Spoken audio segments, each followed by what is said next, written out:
Any ROM, any disc, doesn't matter, bro. As long as it's readable on a PS2. Like, I have Japanese games on my PS2 right now that I can play. Even on this PS4, you can play Japanese PS4 games.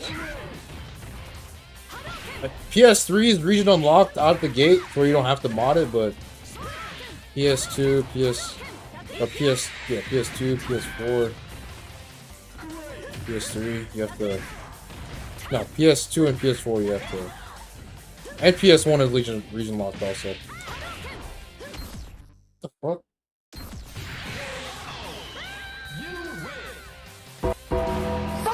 Bruh.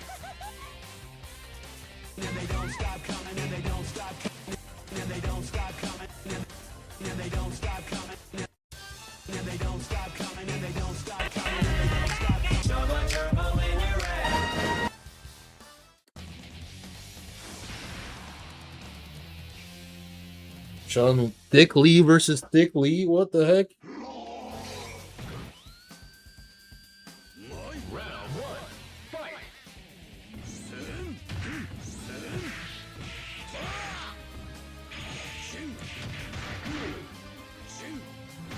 Oh, that's freaking cool. That's his heavy move. People are hating on this game. I don't think this game is that bad.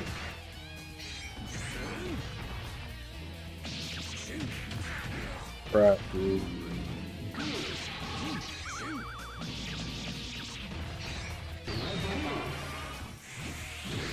Crap. Nice.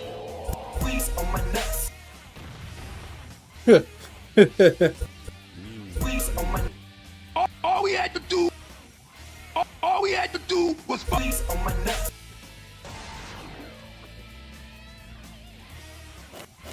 I ain't gonna lie, I'm getting cooked. It's pretty fun, man. I don't know. I'm sure it's some scuffed. Like, I'm not like a freaking tournament level fighter, so maybe I just don't know enough about the game. But from a casual fighting game perspective,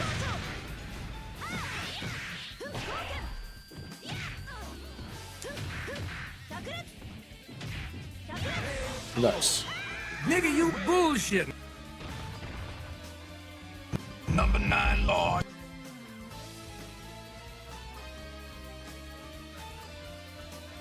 Gave that bitch a number 9 large, man. Number 9 Lord. A number 6 extra dip. Push it to the left.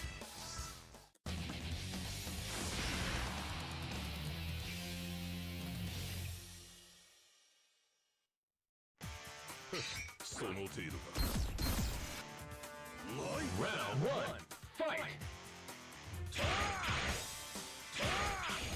You can just spam this and call it a day. Ha! This character's crazy.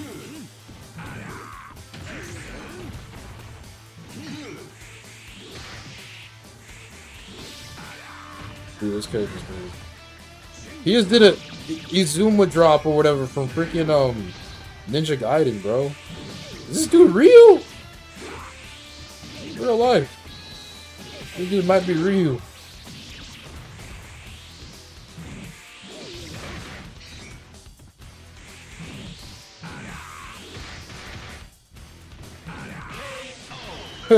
This dude in real life might be real, man. You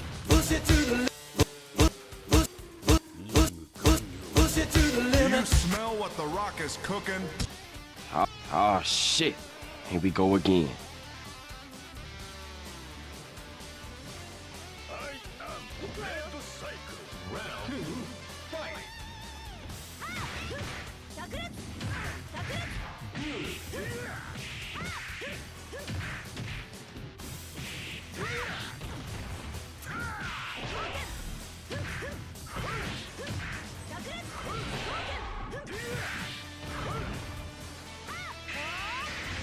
Nice, actually, with that. Oh, I fucked that up. I had that, bro. What?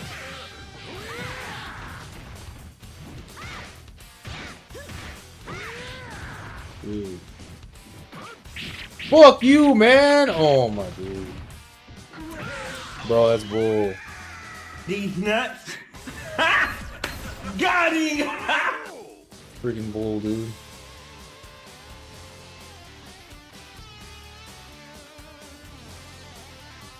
That's freaking bull, dude.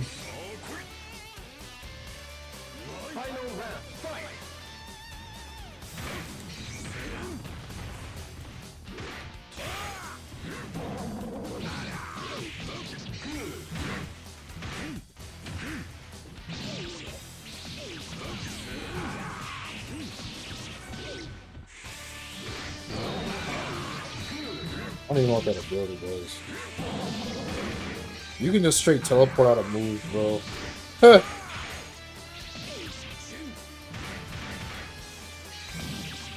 This character is actually freaking cool, man. Oh my god, I flipped him with that one.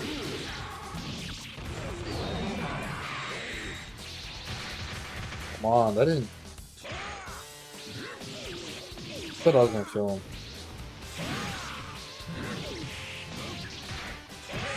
Lego! Hey, yo, what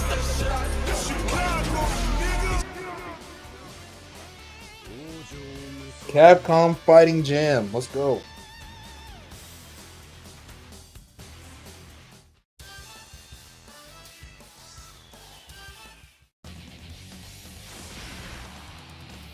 I mess with this game. Oh shit. Here we go again.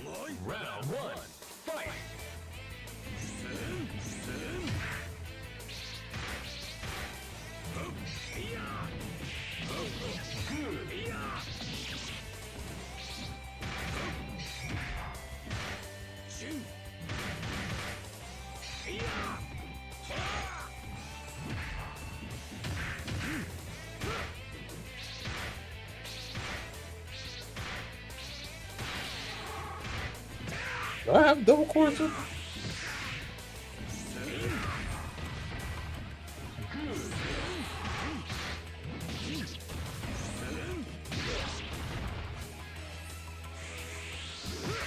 Crap, dude. Bro. I ain't gonna lie, I'm getting cooked.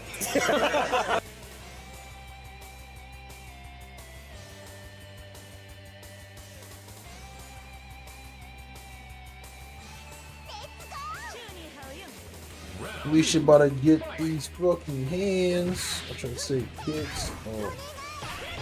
Oh wow, what was that? Holy crap. Wow, I'm just gonna straight violate it. Nice strategy. Just getting straight violated. Yeah.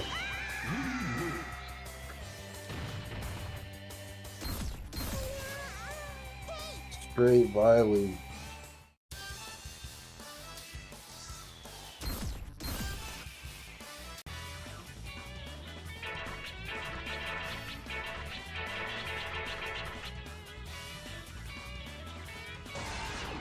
Gotta go with freaking Akuma, man. What you mean?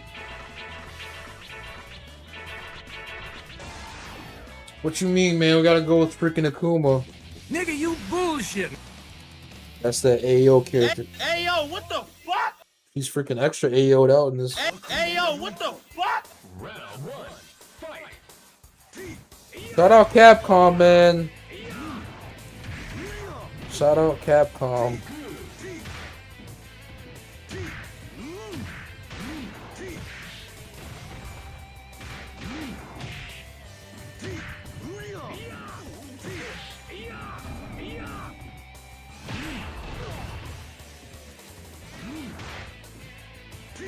Oh, that would have, man.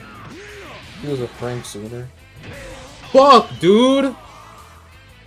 Shout out Asians. Hey, yo, what the fuck? Me so horny. I see pain in your future. Me so horny. Me love you long time.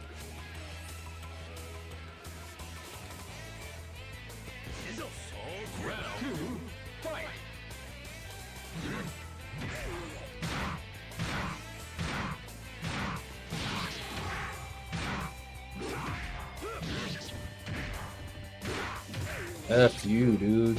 I don't even know how to play this dude. Got me stuck in the freaking corner. He's just cooking me right now. Jesus Christ. E Honda? Where, bro? Oh, he's probably on the other side of the freaking map. I got my ass kicked. Continue.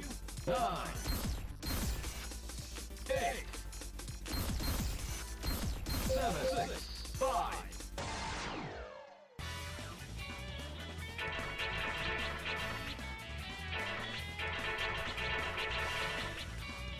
Fire.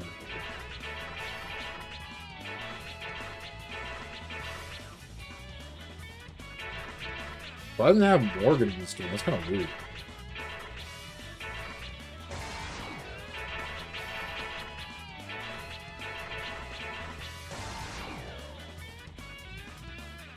Hey, that's a good one. Hey, that's a good one.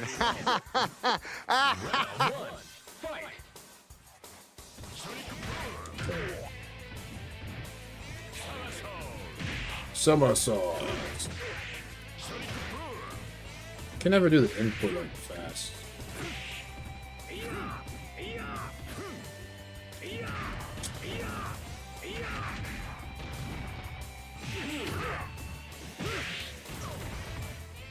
Guy's just too good, dude. I can never do the input for these shits right. How do people even do such shit?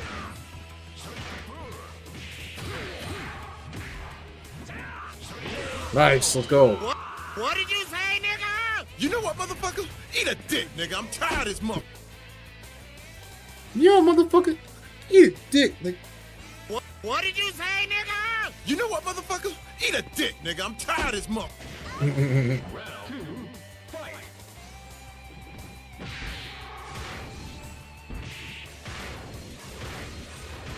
Bro, spitting the latest mixtape, Brucey Samurai, aka that fire. Bro, spitting that Brucey.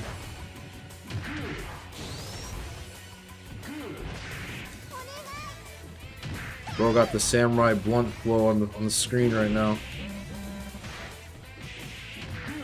It's how fire. It's how fire the last mixtape was, eh?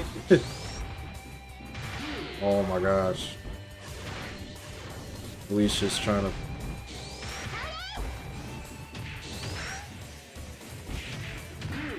I had my super move. I don't even know how to use that shit anymore. The fuck.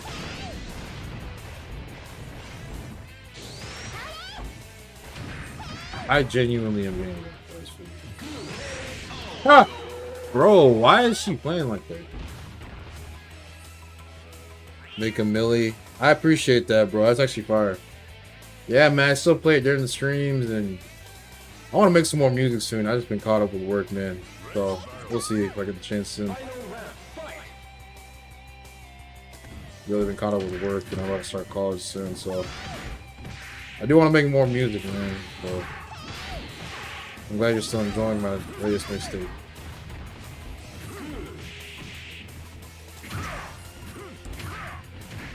Dude. This is when the AI starts reading all your inputs.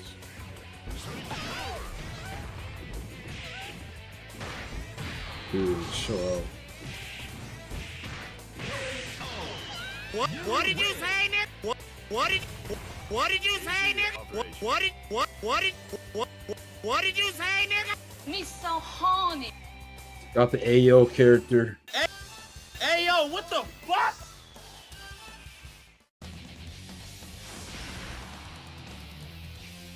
Is this the final boss? Round 1. Fight. Crap, dude. What? I didn't even know he could do all that.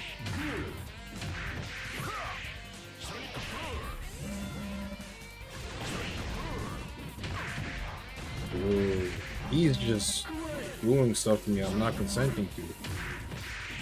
Oh my.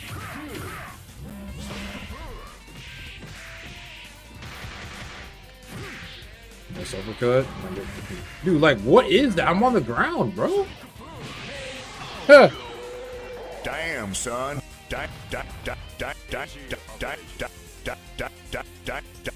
Damn, son.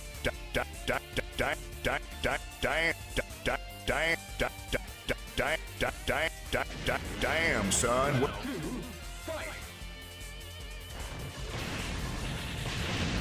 Bro, what the heck? Bro, it's on a perk right now. CPU's fighting like it's off a perk right now, bro. Not even kidding. Look at this, man. CPU's genuinely off perks right now. What the?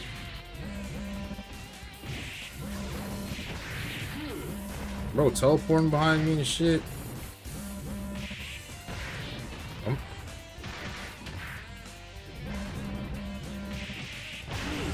Nice.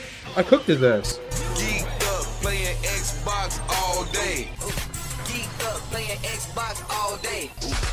Geeked up playing Xbox all day. Nice. Geeked up. Hey yo, what the fuck? That was the end of the game? What the heck? I guess that was the end. In terms of the story mode. I mean, honestly, that was a short-ass mode, I'm not gonna lie, but... You know they just put it in because, you know, they gotta put an arcade mode. I just didn't realize that would be the last boss, though. It's kinda crazy.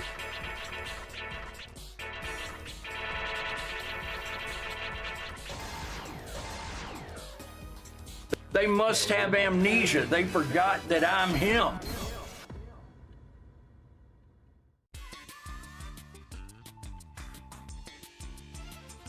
$664K. That was my final score. Yeah, I'm gonna try another character. Man.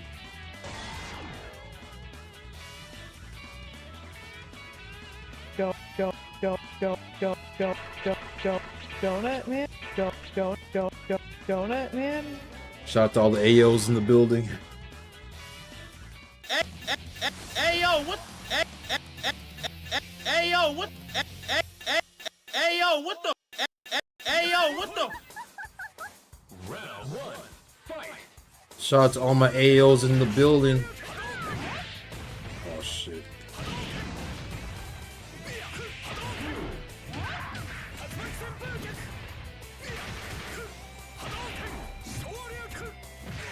Try being.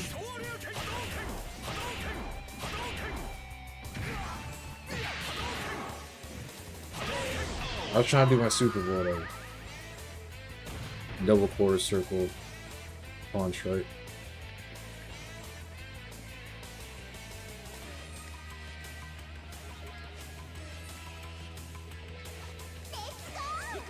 I think I'm pressing him.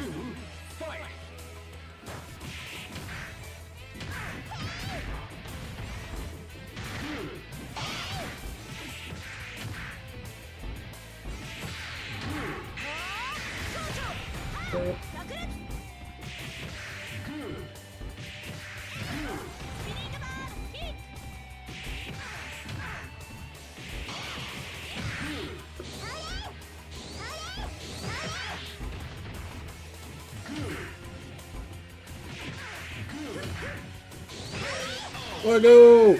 I ain't gonna lie. Turns into a cat. Ayo. Hey yo, what the? Turning into a cat is insane.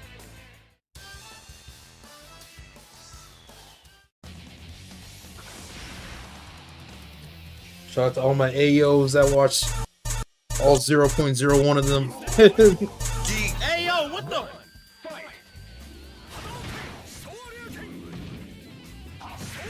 Oh, how did I even reach him from that? Kind of bogus. It probably must have been his hitbox. In fact, I hit him from that far with the shooting thing. Nice. Geeked up playing Xbox all day. Geeked up playing Xbox all day. Geeked up playing Xbox all day.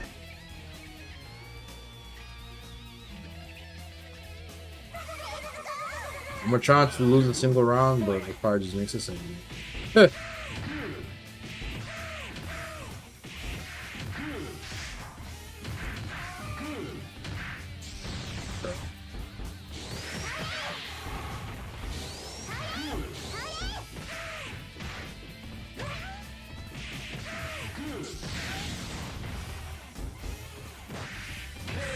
Is that a ball that she just spawns in? What the? Hey, yo, what the? Michael Jordan. Number 9. Nigga.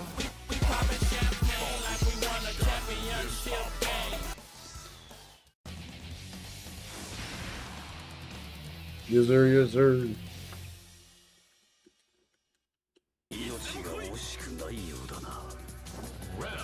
Oh, we got freaking. Oh, brother. The man himself.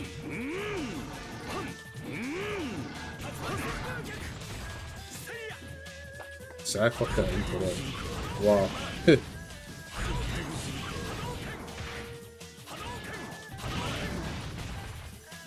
Oh, freaking grab is crazy.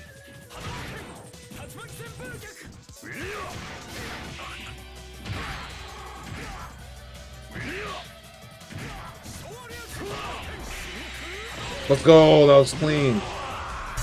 Hey, yo, what the fuck? Damn, son, hey, where'd yo. you find this? This is a certified hood class.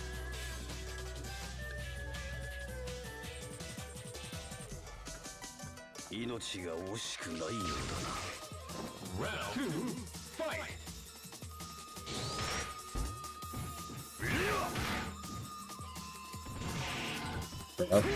Crap.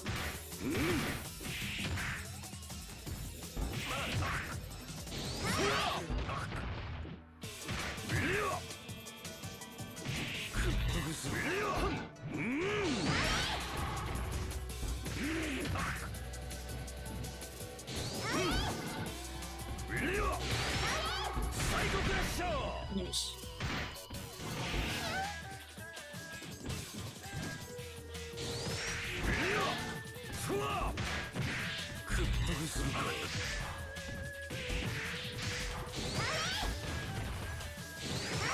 Nice. Hey, yo, what the? Michael. They must have amnesia. They forgot that I'm him. Bro, even the freaking animations they had in games back then were cool. The win animations. Lego, Lego! Damn, son. Round 1. Fight.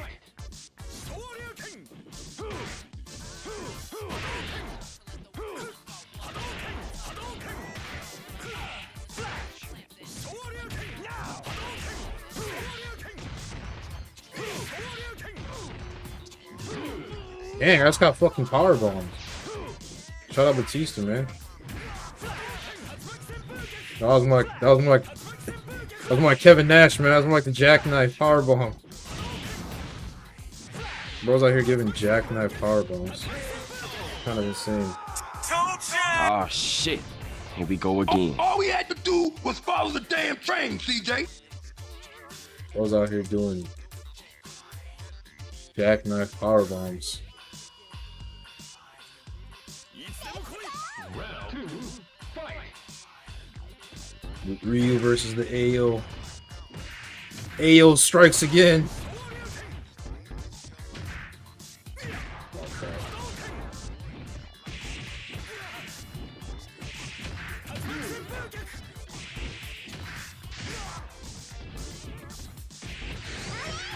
Sounds good.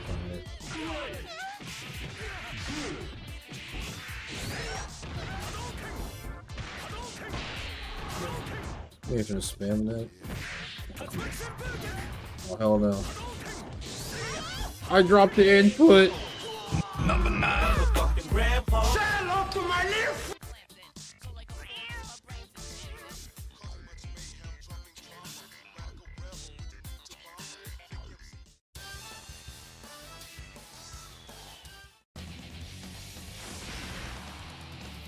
Nice.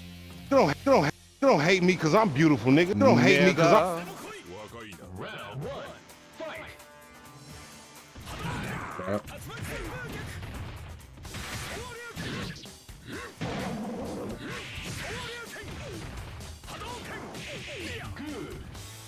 Good. No dash in this game.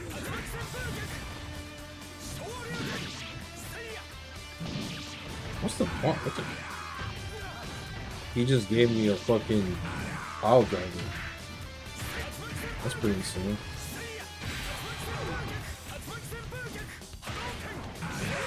Nice. Number 9, motherfucking grandpa.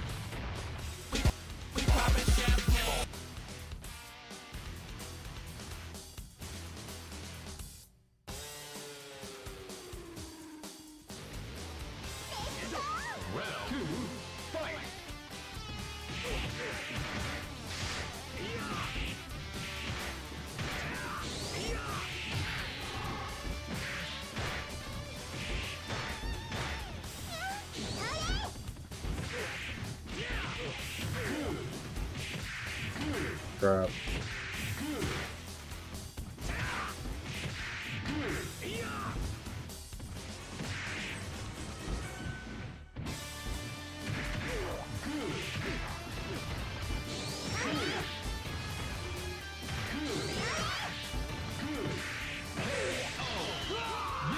This is the ignorant shit you like. Somebody gon' get their ass kicked.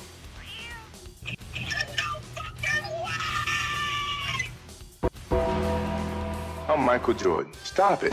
Get some help. Damn! Oh, it's final boss again.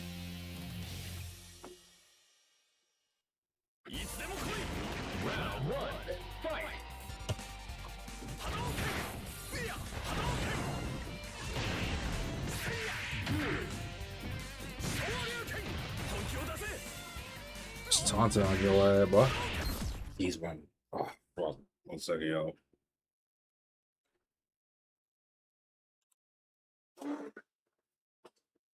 Sheesh.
What's up, y'all?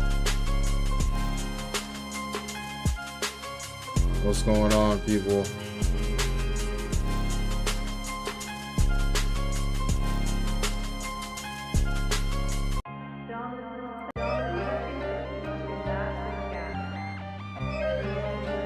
What did you put up in this chat, boy? Lego Batman? What do I feel like I've seen this dude before?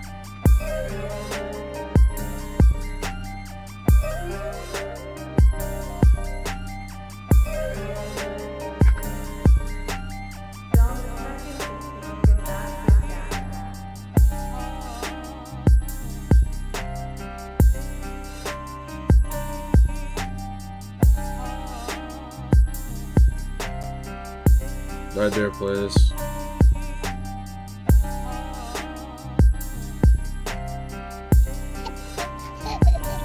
Someone get her off me.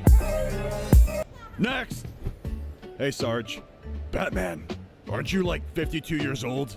Bro, it's a line what? for kids, man. I know, but I just want something really, really bad. Fine. What the fuck? What would you like for Christmas, young man? A batarang. But Batman, can't you just make those at home? Like a super souped up Christmas batarang, infused with the magic power of the Northern Lights. Bro, Fine, what? Here you go. Damn, you gave it to him right away. That's crazy. He just dips. That poor boy. Oh, what the fuck?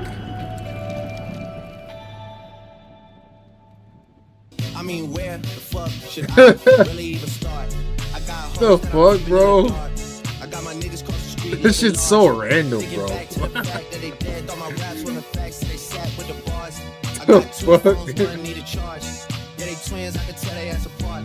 I got big packs coming on the way. Hey, yo, bro, what the fuck? Hey, yo, what the fuck? I've never seen this video before. That's so fucking random, bro. Like, wait, why did he go, why did he just evil randomly? Why was Santa Claus just evilly random? Or, you said evilly random, what's up? Randomly evil. Batman always tries to unalive himself? Bruce, we have to find a way to disarm it. No time, Clark. There's only one way to stop this. You don't mean... Yes. The blast radius is estimated to be at least 500,000 kilometers. Fails, you won't have a second chance. Bruce, I could Yo, this is scuffed, bro. shut it down. Just give me 1 second. John, we don't have 1 second. Kinda like the time a cop didn't have a second to put a coat around a young boy's shoulders when he most needed it. But he did it anyway. Bruce, let's use my speed. I can vibrate through the bomb's casing. No way. Why did they make him so scuffed, bro? Holy crap. This is some scuffed shit, bro. Oh, this is the guy that made the duck song? That's why. Oh my gosh. He probably has this copyrighted, bro. This shit's. Oh, why is this shit so. This was so popular back in the day. When the duck walked up. Oh my gosh. This just took me back like 20 years, bro. Bop, bop, bop. Like, what was he doing? The lemonade stand, and he said to the man. He's fucking pissed. Bro, this shit was hilarious. Nah, this was hilarious back in the day. Hey, bum, bum, bum. Got any grapes? Got any grapes? Doesn't he beat his ass? I don't even know. So they walked to the store, and the man bought some grapes. He gave one to the duck, and the duck said, no thanks. But you know what sounds good? It would make my day. Do you think this store? Do you think this store? Do you think this store Has some lemonade? has any lemonade? Lemonade. Bro, this is classic, bro. Oh man.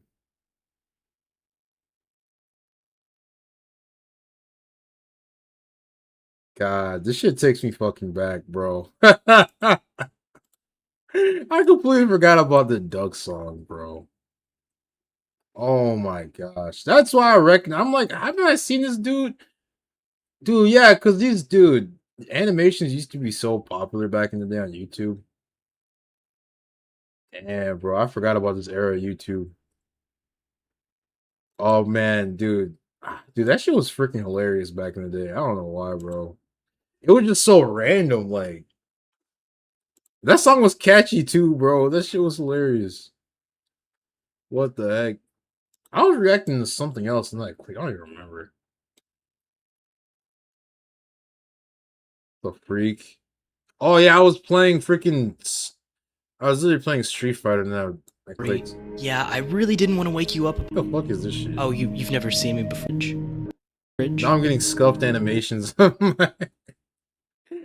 I'm getting scuffed animations on my freaking crap, dude.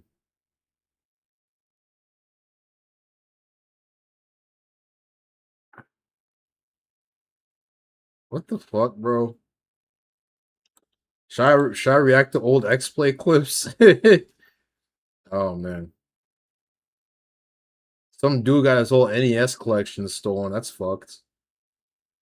I feel bad for that dude.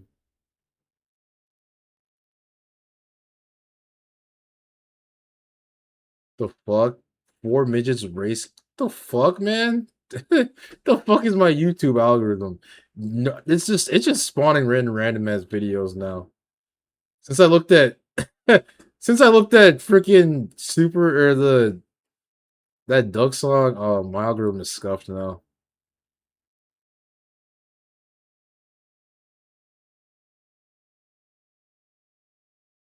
It's all freaking scuffed now. PSP mods are insane in 2026. Y'all check this out real quick.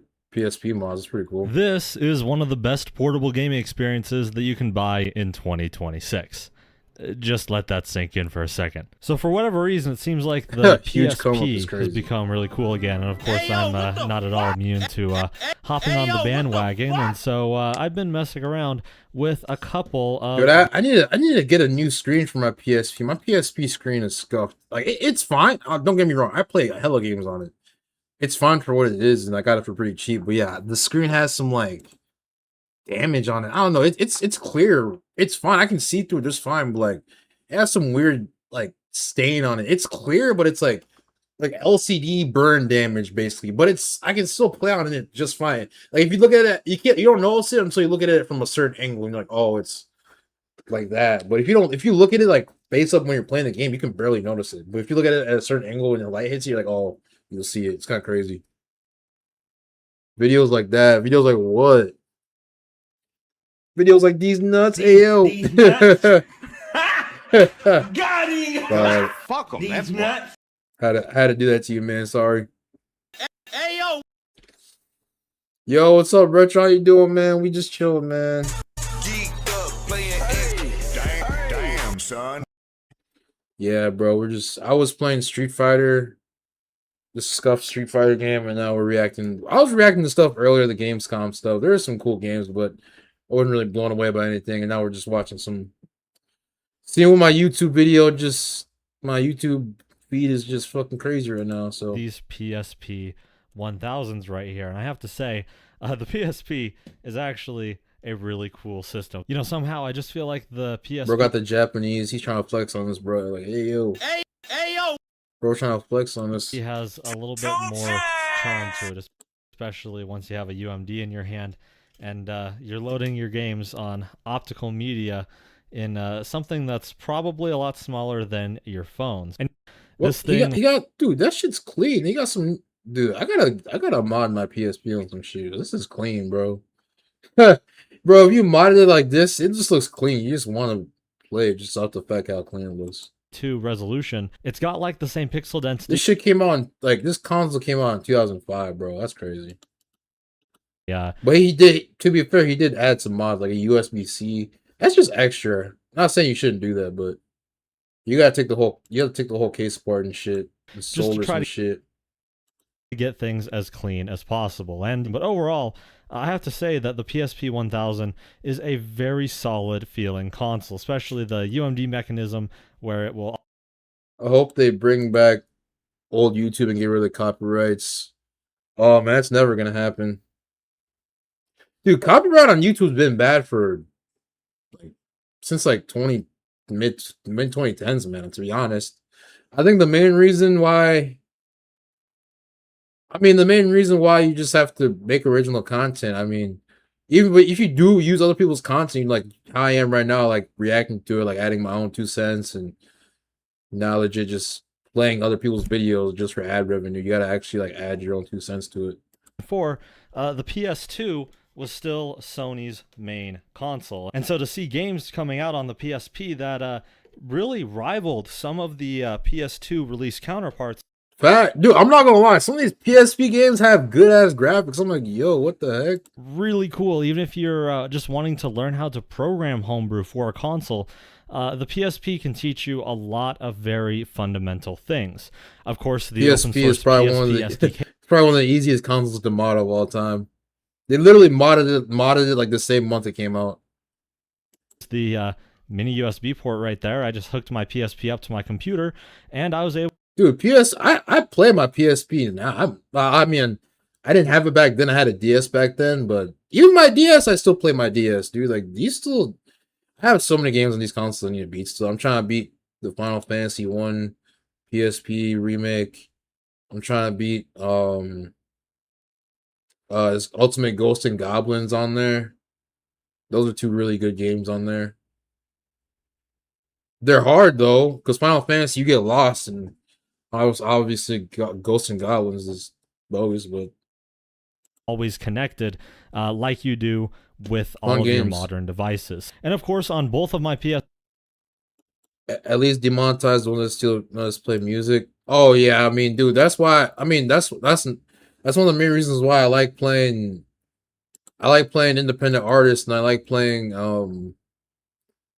you know, artists that I fuck with that are low key or don't have the music on streaming or don't really. Because, dude, yeah, I like playing other people's music on here, man. Because, I mean, that's why I like playing my beats on here, and I don't want to use freaking copyright free music, man. That shit sucks. Those copyright free beats suck ass, man. I rather play my shit on during the stream. More option, and it actually gives you a lot of really cool settings. Like for example, if you want to set your CPU clocks in game and in the XMB, maybe you want to save a little bit of battery in the XMB. Dude, what the heck? Yeah, they're easy to mod. Yeah, they're both PSP and PS Vita are easy to mod. Yeah, get a Vita, bro. I mean, shit. I have I think a lot of people are trying to get PS Vitas right now, low key.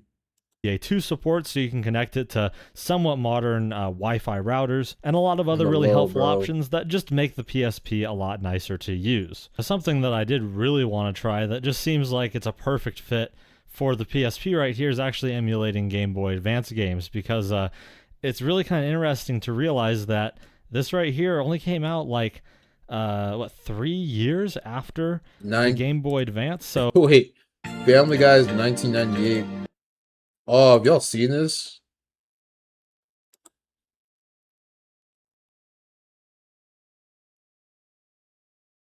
Man, I've seen this one. This is actually kind of scuffed. Hey, did you bring the porno? Did I bring the porno? Hey, yo, what the? Porno nut springer?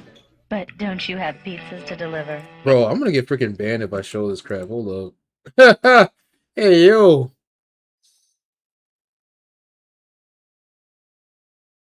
Nah, bro. That shit's crazy.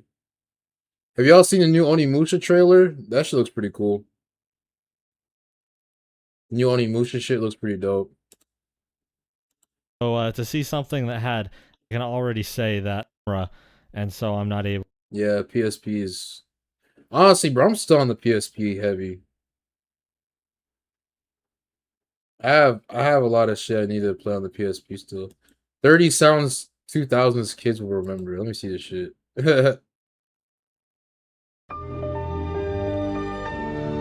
Great nostalgia posting right now. Hi, I'm Paul. Am I gonna get yeeted for playing this? Oh my gosh. Billy Mays, bro, rip. Oh my gosh. I'm having war flashbacks. Fitness gram pacer test.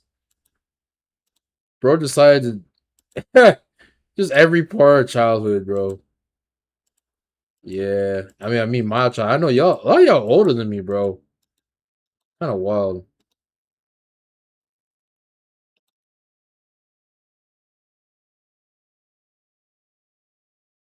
Yeah, we're just YouTube serving right now. I might get back to this Capcom Fighting Evolution. We're just checking stuff out. Cool RPGs based on 90s anime. I might check that out. Wish I could react to cartoons and shit, but I would get yeeted, bro. Spider-Man 94 with zero context. Yo, this cartoon was freaking cool, bro. Probably just an Bro, I'm so yeah. I don't think I'll get yeeted. urban myth. I gotta Wait a minute. Looks like I was myth-taken. Hang loose, Brock. That webbing will melt in a couple of hours. freaking. I like how they had the dynamic between Venom and Spider-Man in this show. Capping on a Capcom game, bro. I literally beat that shit. I literally just beat that shit, and I'm on the final boss. Connection to play a PSP on TV. I should figure out how to stream the PSP. Although you can just download PSP games for PS3 too, so there's no real point, honestly. Without the mod, damn, you have to mod it. Watching those videos, Hey yo, what the? bro, got back pain, man. We're getting up there. You can't do this! I already have. I won't let you ruin Connor's life. What? Bruh. Stop! No, don't! Gotta reach you fast. Whoa, not this fast! Call me Mr. Versa. Whoa, not this fast. Yeah, I need to freaking check out some more old cartoons. Amazing Spider-Man versus the Kingpin. Wasn't Retro Group? I think Retro Group was playing freaking Retro Group was definitely freaking playing something like that. Yeah, man, we just out here, man. Y'all got anything y'all want me to react to? Y'all got any videos y'all want me to react to? Let me know. Kind of just checking out what people posted. Maybe I could find a nostalgic meme or something. That's honestly what I've been peeping. There's a lot of just random people. Don't be racist. I'm a building. What the? Do I remember this? What the fuck is this shit, bro? Even how the fuck is this shit, bro? FYP is setting me straight. how would you feel if the joke was on you? Blacks, whites, Indians. What the fuck is this shit, bro? Don't be racist. I am a building and I've got news for you. What the fuck? Hey, there's Steven. Blacks and whites are even. How would you feel if the joke was on you? This is so scuffed, bro. Indians and Spanish. They all came from the sea. The fuck? We all have to share the same world. Hey, yo, Trixie, won't you sing with me? Hey yo, what the fuck? Trixie? Hey, Stan. Hey there, Trixie. What you singing about? Oh, not much. Just skyscraper stuff. Like racist. Nigga, you bullshit. Nigga, you bull. Don't be racist. Nigga, you We bull- both This is so are bullshit. buildings. Listen to what we mean. This is what I mean. Like YouTube, people don't drop videos like this. Is just the most random bullshit ever. Oh man. Oh man, I love YouTube when it's just straight dumb shit.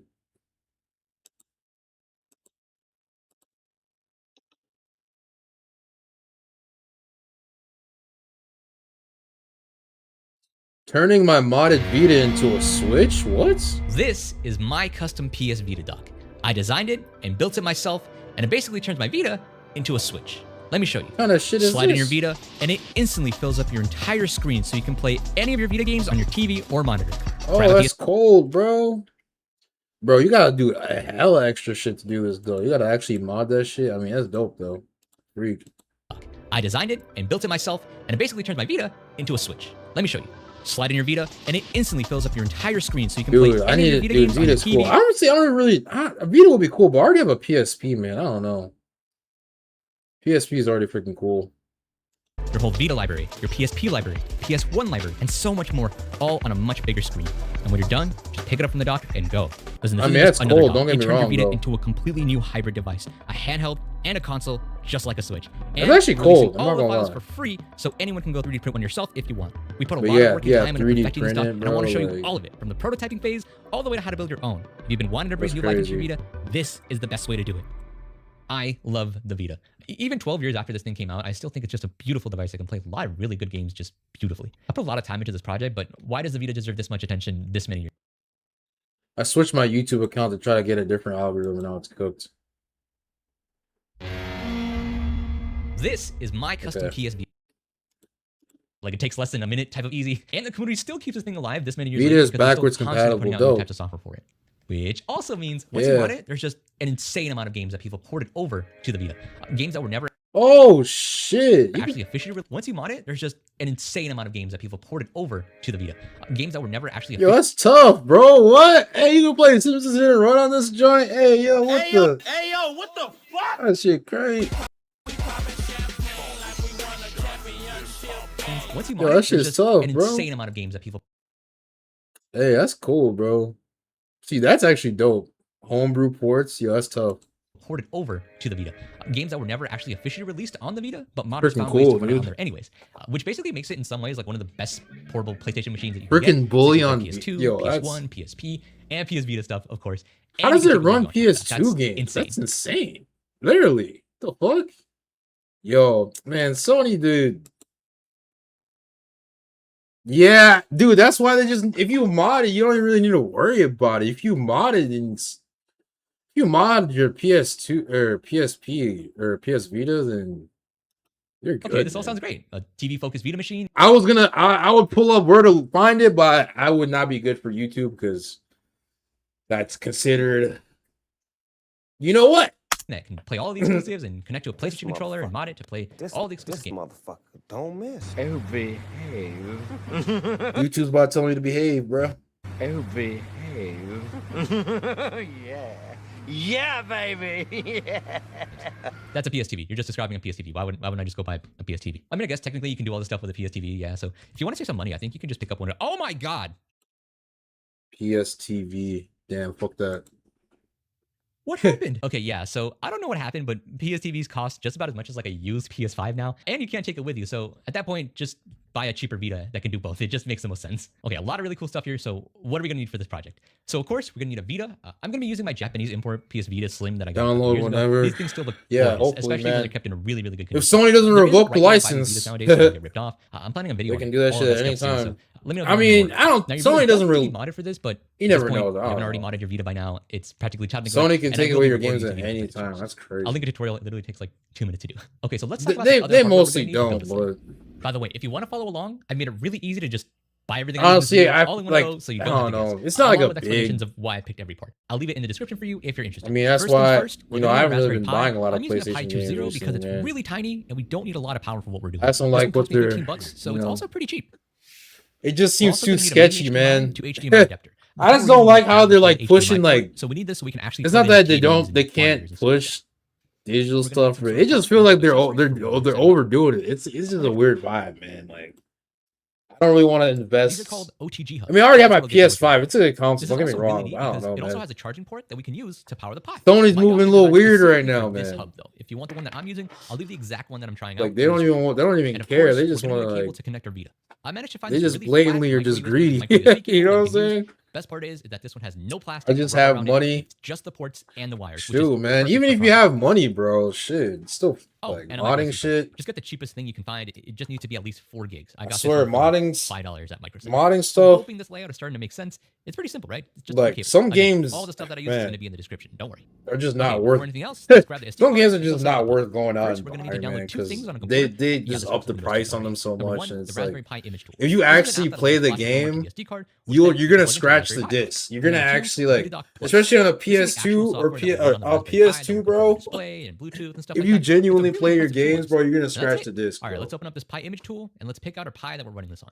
For us, it's Like going to be legit, Pi it's crazy. 02W. Next, we're going to drag and drop our Vita Most people document that buy and choose our PS2 Westbox. games nowadays, they And don't finally, even play them. They just pick just our SD card from the menu. hoard them Then to we just hit next resell. and let it do its thing. Once it's done, we can take out the SD card and pop it into our Kind Pi. of crazy, bro. Now let's get this hooked up to a monitor and to a power source. Now the first time you plug this in, just give it a sec. Legit, I feel like the only way you know you, the only way you know you own your games nowadays is if you hack your console. Yeah, it's been a long year. That's what I realized. Really this, right? If you have a disc, it could break. Right. If you have it digitally, it could get revoked. You lose so you the can see some code account. flash on the screen. But if you And hack there your you go. console and Vita you have your Plus hard is officially drive, but like hard drives Now, we're gonna need rarely some sort of fail. way to They interact with can, our don't get me Pi. wrong, I learned but that you can get by with just using a mouse. hard so I'm drives plugging that into our rarely fail. You have From to like here, you just legit configure any damage a settings hard you want, drive for it to aux fail. sound, Bluetooth, and choose what So if you resolution to bring legit it to. take care of your hard Remember, this is a drive 13-year-old and your handheld, so console's in don't good expect too much condition here. and you Okay, cool. The Pi is also hack like it, bro, you but can there put are whatever a few games things we on need to it. install on the Vita Nothing before can it happen works. to it. It's okay. It's really, really easy. So on the Vita It's side, you're going crazy. to want to download and install an app that's called Or Auto Plugin PC. C. I'll leave a link to the VPK in the description. This app lets Or you if you get a install plugins, PC, because which are obviously basically tweaks that let you PC. do extra cool stuff with your Vita. Definitely go through these when you have time and If you get a see if there's anything PC, that you like. then But you for don't now, have to we're worry just gonna about scroll down that. You until can we just. find this I one. already have a UC, PC, but I don't know. I like playing with Jesus, they need to consoles work too. on that name. Bro. I don't know. Yeah, It's pick this one. different. I'm using the LCD version because I have the slim model, so I'm gonna just choose that one. Who damaged Frosty? And while we're Hey here, yo, let's what also the? grab the DS3 for Vita plugin, which is really Hey, yo, nice. what It'll let the you use PS4 and PS5 controllers with your Vita through Bluetooth. Okay, cool. Let's back out of all of Frosty this, catching a and it'll ask stray, you to bro. reboot your What? system. Once it turns back on, now we can finally check and see if everything works. My mother's my sister. I actually dealt with the hard drive that looks failed, really but that was good, man. that was before I even put the hard drive in to even use the Like I bought an Amazon hard drive one time before I could even use it. It was broken. But that's so rare, bro. All right, this looks good. But This is I think we freaking noticed cool, the sound is still man. coming from the Vita speakers. That's not ideal. So let's fix that. He modded. Okay, so you have a few options for sound on the Vita. The tweak that we use in order to transmit over the video can only send over video through USB, not sound. But the good news is that the Raspberry Pi doesn't have those limitations. It can do both. We just need a way to get that sound from the Vita over to the Pi. So what are options? So one of them is just gonna be like a really simple Yeah, aux Raspberry cable. Pi The is bigger cool. and pricier Raspberry Pis have a built-in headphone jack that you can just plug into. It makes this whole thing really, really simple. Just aux to aux, and you're good. But of course, tinier Pis, like the one that we're using, don't have a headphone jack on them. Damn. But you can buy one of these USB to aux jacks that'll just fit right into your hub, and you're good to go. I'll link a really cheap one in the description. Some designs for docks even have a pre-cut hole in there already. You can just stick in your headphone jack and it's ready to go. And I'm probably gonna add Windows this line. 11, Then you dude. just have to go I into mean, your- at this point, if you're not on Windows 11, dude, I don't know what to tell you. Go. It's really, really simple. Okay, so unfortunately, the headphone jack on my Vita is kind of messed up because a long time ago when I was taking it apart, I accidentally stuck a screw in there. Yeah, can you take a guess what happened Bruh. here? Look at this. So my headphone jack isn't usable, and I know that a lot of headphone jacks this deep into the console's life are actually starting to die. So, okay, what can we actually That's do? with it? whack. Well, the second option we have is Bluetooth. The one thing I haven't gotten to is soldering stuff. I'm not. I only do soft mods and basic hardware mods and stuff, but like I'll swap out a hard drive, or I took out the clock capacitors on my Xbox original. That was that. Or I don't really do a lot of hardware mods. I only really do software modding because I'm not too skilled in actually like messing with circuit boards like this nigga is. This dude is engineering some shit. It's kind of crazy. Yeah, I was actually shocked to find that for a board that was only like 15 bucks, this thing still has built-in Wi-Fi and Bluetooth on board. For 15 bucks, Nice. that's like what, 3 McChickens? Anyways, this is a cool option Bruh. because it costs a little. That's it just shows you how much how expensive shit is nowadays. 15 bucks back in high school will get you like 8 to 10 McChickens, bro. And that was only like a decade ago for me. So wow.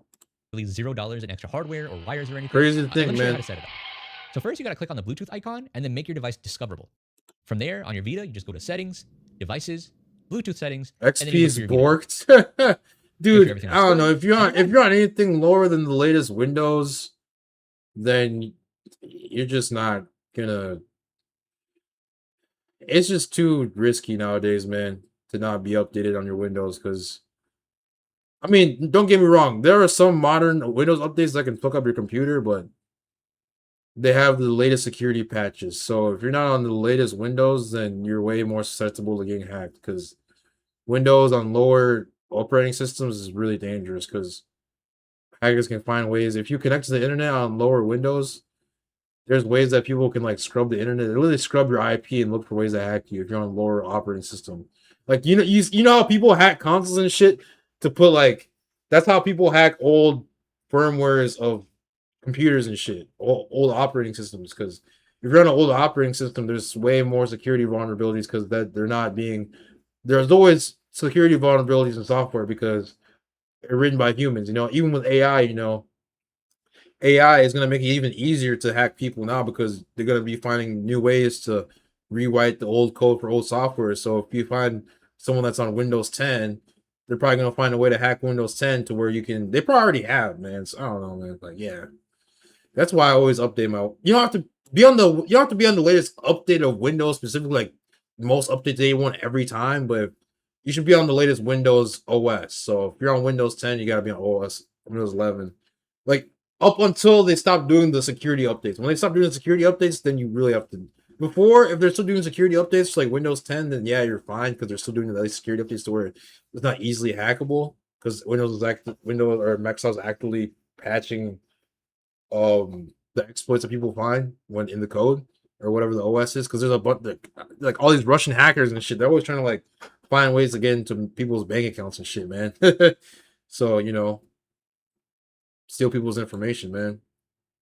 So yeah, man, it's crazy out here. On whole pattern thing that they added. I get why people do it. A lot of the 3D printed models do this because it saves on filament while still keeping it really strong and structurally. Functionally, I get it, but visually.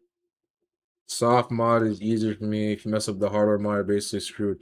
Well, yeah, man. I mean, that's one of the main reasons why I didn't do Xbox mod, because for the longest time I didn't do an Xbox 360 mod for the longest time, because you had to do the RGH. But since they came out with the USB mod, that changed everything with 360, man. Now y'all see me with the 360. I was playing that a lot. So yeah, man. My homeboy's Windows 10, he uses VPN. Well, yeah, dude. I mean, VPN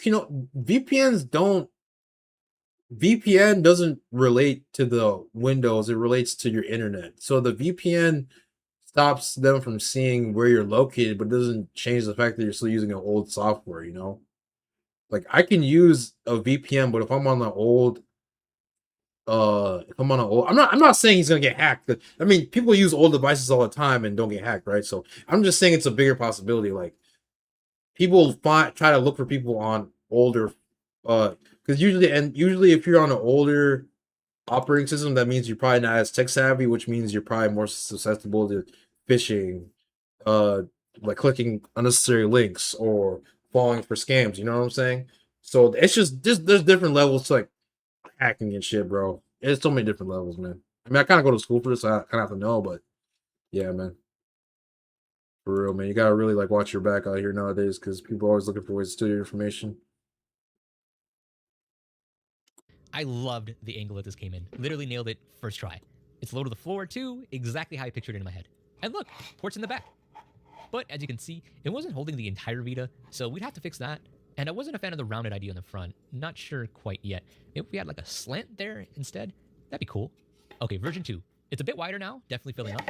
We tried the slant idea, and I think it looks pretty nice. Although now this is starting to look more like a soundbar than a dock, funny enough. And we're gonna need a bit more room for everything in the back. Version 3. Okay, this feels a lot better for sure. We started getting a little bit more comfy and added a PlayStation logo. We made it a little longer and flattened out the back. At this point, we're starting to plan out where we want the components to fit and how we're gonna close this thing up. We tried like a clipping mechanism, but when trying it out, we realized just a bit of force would end up snapping this whole thing, which isn't ideal. I'm actually really happy we have the X1 Carbon though, because we were thankfully able to crank out tons of different prototypes really quickly. It handles all the calibration stuff, like bed leveling, flow calibrations. Man, dudes be having some other shit on this, bro. It's crazy. Couldn't figure it out. Sometimes you gotta compromise on your vision, and we just made them flush so they're not at least very visible. I mean, hardware modding can be simple as just swapping out a disk drive, swapping out a hard drive, swapping out a battery, like a dead coin battery. Like, it can be simple stuff that still counts, because you're touching, like, if even if you're not soldering or doing heavy PCB shit, if you're simply just swapping out some shit or putting on thermal paste, anything that has to do with actually messing with the hardware of the console, like for example with my PS4, it was 100% soft mod. I didn't have to do anything besides put in a USB, restore my console, and do some other shit. With my Xbox original, I very much had to hard mod it too, in terms of just doing basic stuff like thermal paste, cloning the hard drive, taking out a clock capacitor, because those things make it to where it actually functions like how it's supposed to be. Like, you know what I'm saying? Because it's an older console.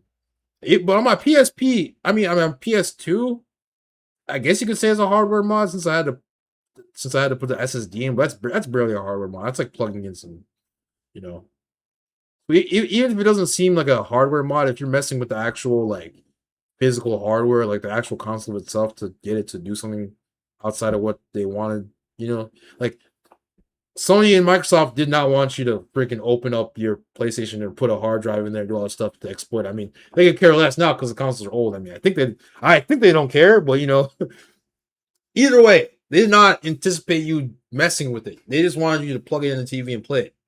Because the more you mess with it and the more access you have to the console, then you can pretty much exploit and do whatever you want with it. And it shows kind of shows you like the barrier that what they held up is not really there. But at the same time, most people aren't going to take that advantage. But yeah, that's the difference between software modding and hardware modding. Plus, this whole kit is really cheap, and a lot of different tinkering projects use them. I got this whole kit for $8. Did you have to use that glue-looking stuff? Hey, yo, what the? Hey, yo, what the fuck? No, but what glue look? Are you talking about the 3D printer? Are you talking about thermal paste? I guess thermal paste. I use that on my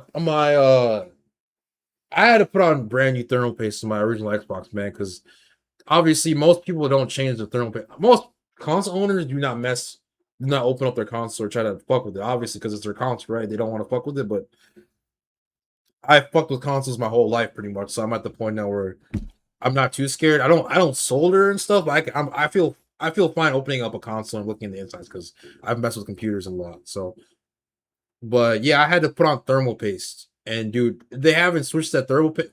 They haven't put on thermal paste since that console was made, and that was like in 2003. So, there's at least like 20 years worth of thermal paste that I had to like put it like you had to get rubbing alcohol and wipe it off. I think I did this on stream too. I have to find the stream, man. I literally improved. I literally like did all this stuff on stream. I gotta find it. It was like a year and a half ago at my dorm room. But yeah, man. Putting on thermal paste. You had to take off the CPU fan. Make sure you put it on right. Don't leave any residue on the freaking circuit board, or else you fry your shit. But it's really not that hard. Just you have to be precise and gentle, and you have to be very careful because it's obviously circuit boards and shit. And like you're saying, if you fuck with the circuit board, or you press something the wrong way, or I don't know, you have to just be delicate. Be delicate. That doesn't mean you have to be scared. Just be delicate. It's like holding like a glass vase, right? Like you're not scared to hold it, but if you drop that shit or move funny, that shit's probably gonna break, right? So you can't really rely on just you can't just fuck around. You open up a computer, or PC, or console, man, because at that point you're at the will of your own hands. Now,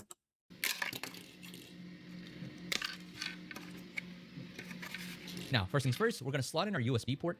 This is the easiest to get out of the way now because it's much harder to get this in there later on in the build. Mind you, it's going to be a tight fit, but that's by design, I promise. And this is where you're going to use that bracket. 2 bolts go right in here. He really designing this shit. That's cool. Nice. That's not going anywhere. Now, you're going to want to plug this into the first port. For some reason, I've always had issues when plugging it into the second port. Next is the HDMI adapter. We ended up going with an angled L-type. This guy's pretty cold, man. He actually be like breaking this shit down. I would recommend slotting this in place first, then plugging it into the Pi. Otherwise, it gets really tricky to get it in there later. Next, the OTG cable for power. This one was also swapped out. The 3-hub adapter just wasn't necessary, and swapping this out gave us much more room to work inside the cable. This is mostly a reaction stream. I'm not gonna lie, bro. This is chill. Okay, at this point, you're gonna take the whole bunch of cables and just slide the board right under the ports. Damn, he made this whole shit. You might have to unplug a cable or two to get this in right. Because of the tension of the cables, we were able to make sure that this thing doesn't need to be screwed in because, I mean, there's no way this is going anymore. It's really tight. All right, now we can start closing this up. Now, JP worked really hard to ensure that the lid sat flush. Older prototypes just had the lid just kind of stacked under the case. I think this is much better. Now, when you screw these in, you're going to want to be pretty firm and put pressure in, since there's no threads and they're just kind of holding on by friction.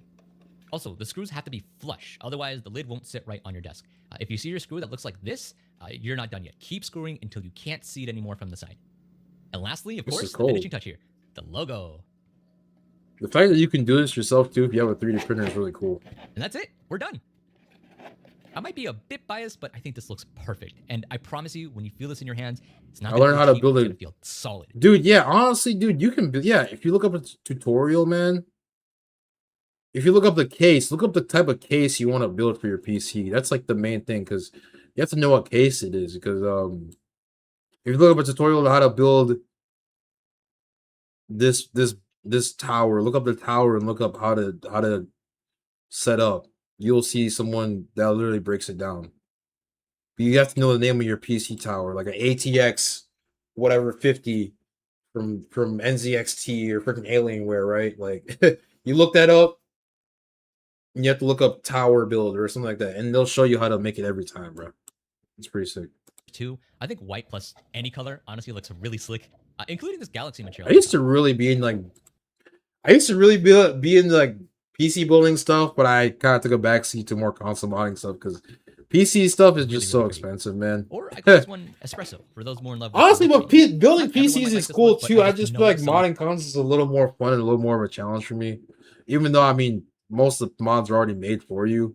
You just have to implement them, but at the same time, there's specific quirks in between each console, and every time you try to mod something to where it's like you want to have something work a specific way or something to where you have to figure it out yourself. So yeah. Check out the Patreon; it's pretty cool. Early access to videos. It's a great way to support the channel. All right, enough talking. I want to show you some games. I mean, any best experience with this duck. Any so freaking my PS4. Any freaking place that sells PC towers, man. Any PC tower that you think, well, you buy the tower obviously, or you look up. You know, they have this website, PC Part Picker, man. PC Part Picker. When console games had a DS version.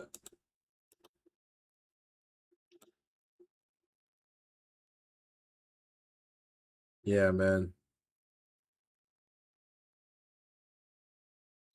PS Vita still getting ports. What?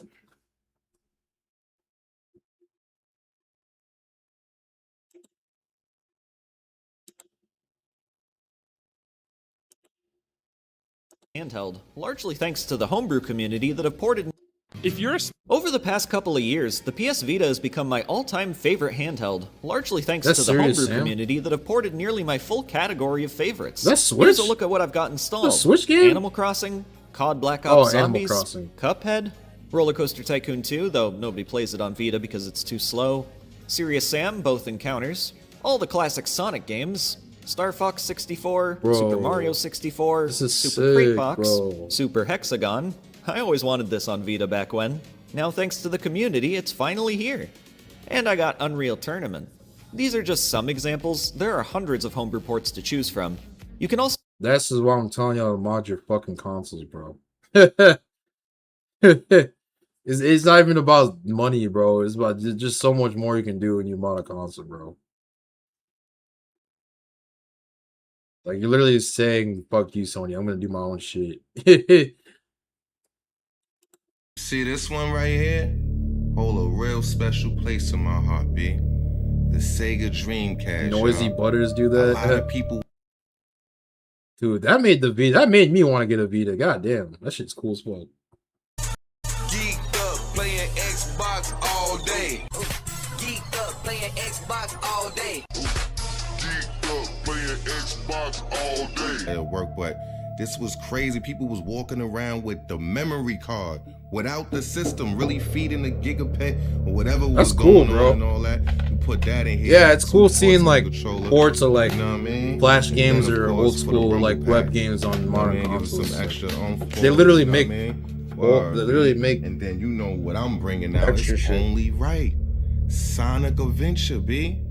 This right here. Yo, I ain't gonna say much about this neither, B. I'm not even gonna say much, huh? I'ma just, alright. You know what I mean? I'ma just do this. I'ma just do this, cause this is a moving fast at the speed of sound. That shit's cool. The controller used to do when it used to turn on. Dude, the Dreamcast is actually pretty sick. I'm not gonna lie. Nah, man, the Dreamcast, B. Dreamcast had a lot of haters, bro. A lot of haters. But when I tell you, when this Sonic came out, bro, it was different. Bro, I didn't even know about the Dreamcast till later, dude. Because by the time I only started on PS2, so I didn't even know about Dreamcast till later. Just listen, B. I ain't gonna play the whole thing, but it was magical. I promise you. This before the P2, y'all. So the graphics changed dramatically. Literally before PlayStation 2. Yeah. My first time ever playing a video game was on PlayStation 2. It had a little couple month run before the P2 dominated.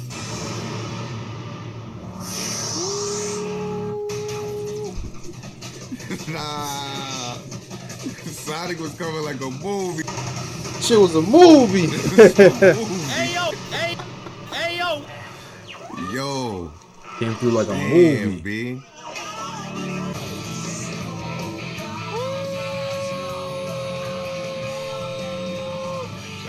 I'm gonna skip.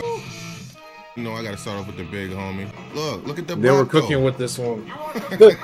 They were cooking with this one, weren't they? Sonic, y'all. This dude's 20th sec. Dude, I've been messing with this dude. He's actually dope, dude. He definitely brings you back to the good old days, man. For real, I mess with this content. They went crazy. Games keep me sane. He's already kind of blown up. I've seen him on. I've seen all his videos. Like whenever I'm bored at work and I see one of his videos pop up, I just watch like a couple of them and it just gets me through the shifts, man. Look at the controls, B. This Takes shit you was back, gorgeous, dude. Bro.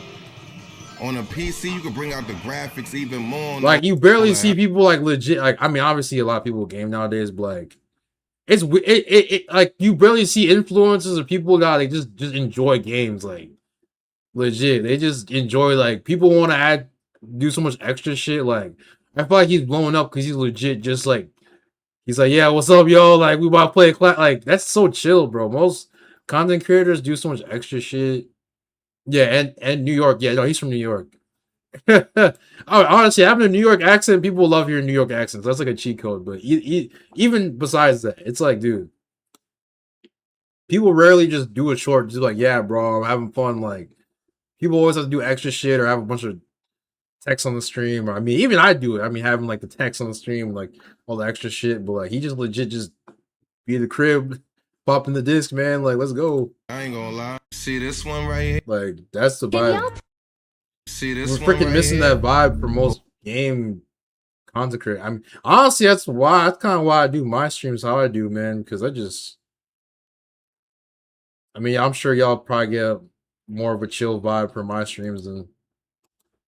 Who knows? Y'all tell me, man. Anybody that looked at me wrong? I feel like I have chill vibes with my streams compared to other streamers, man. I don't know. Most streamers have a lot of. They have too many chat rules. Or they just regulate shit too much. They don't want to.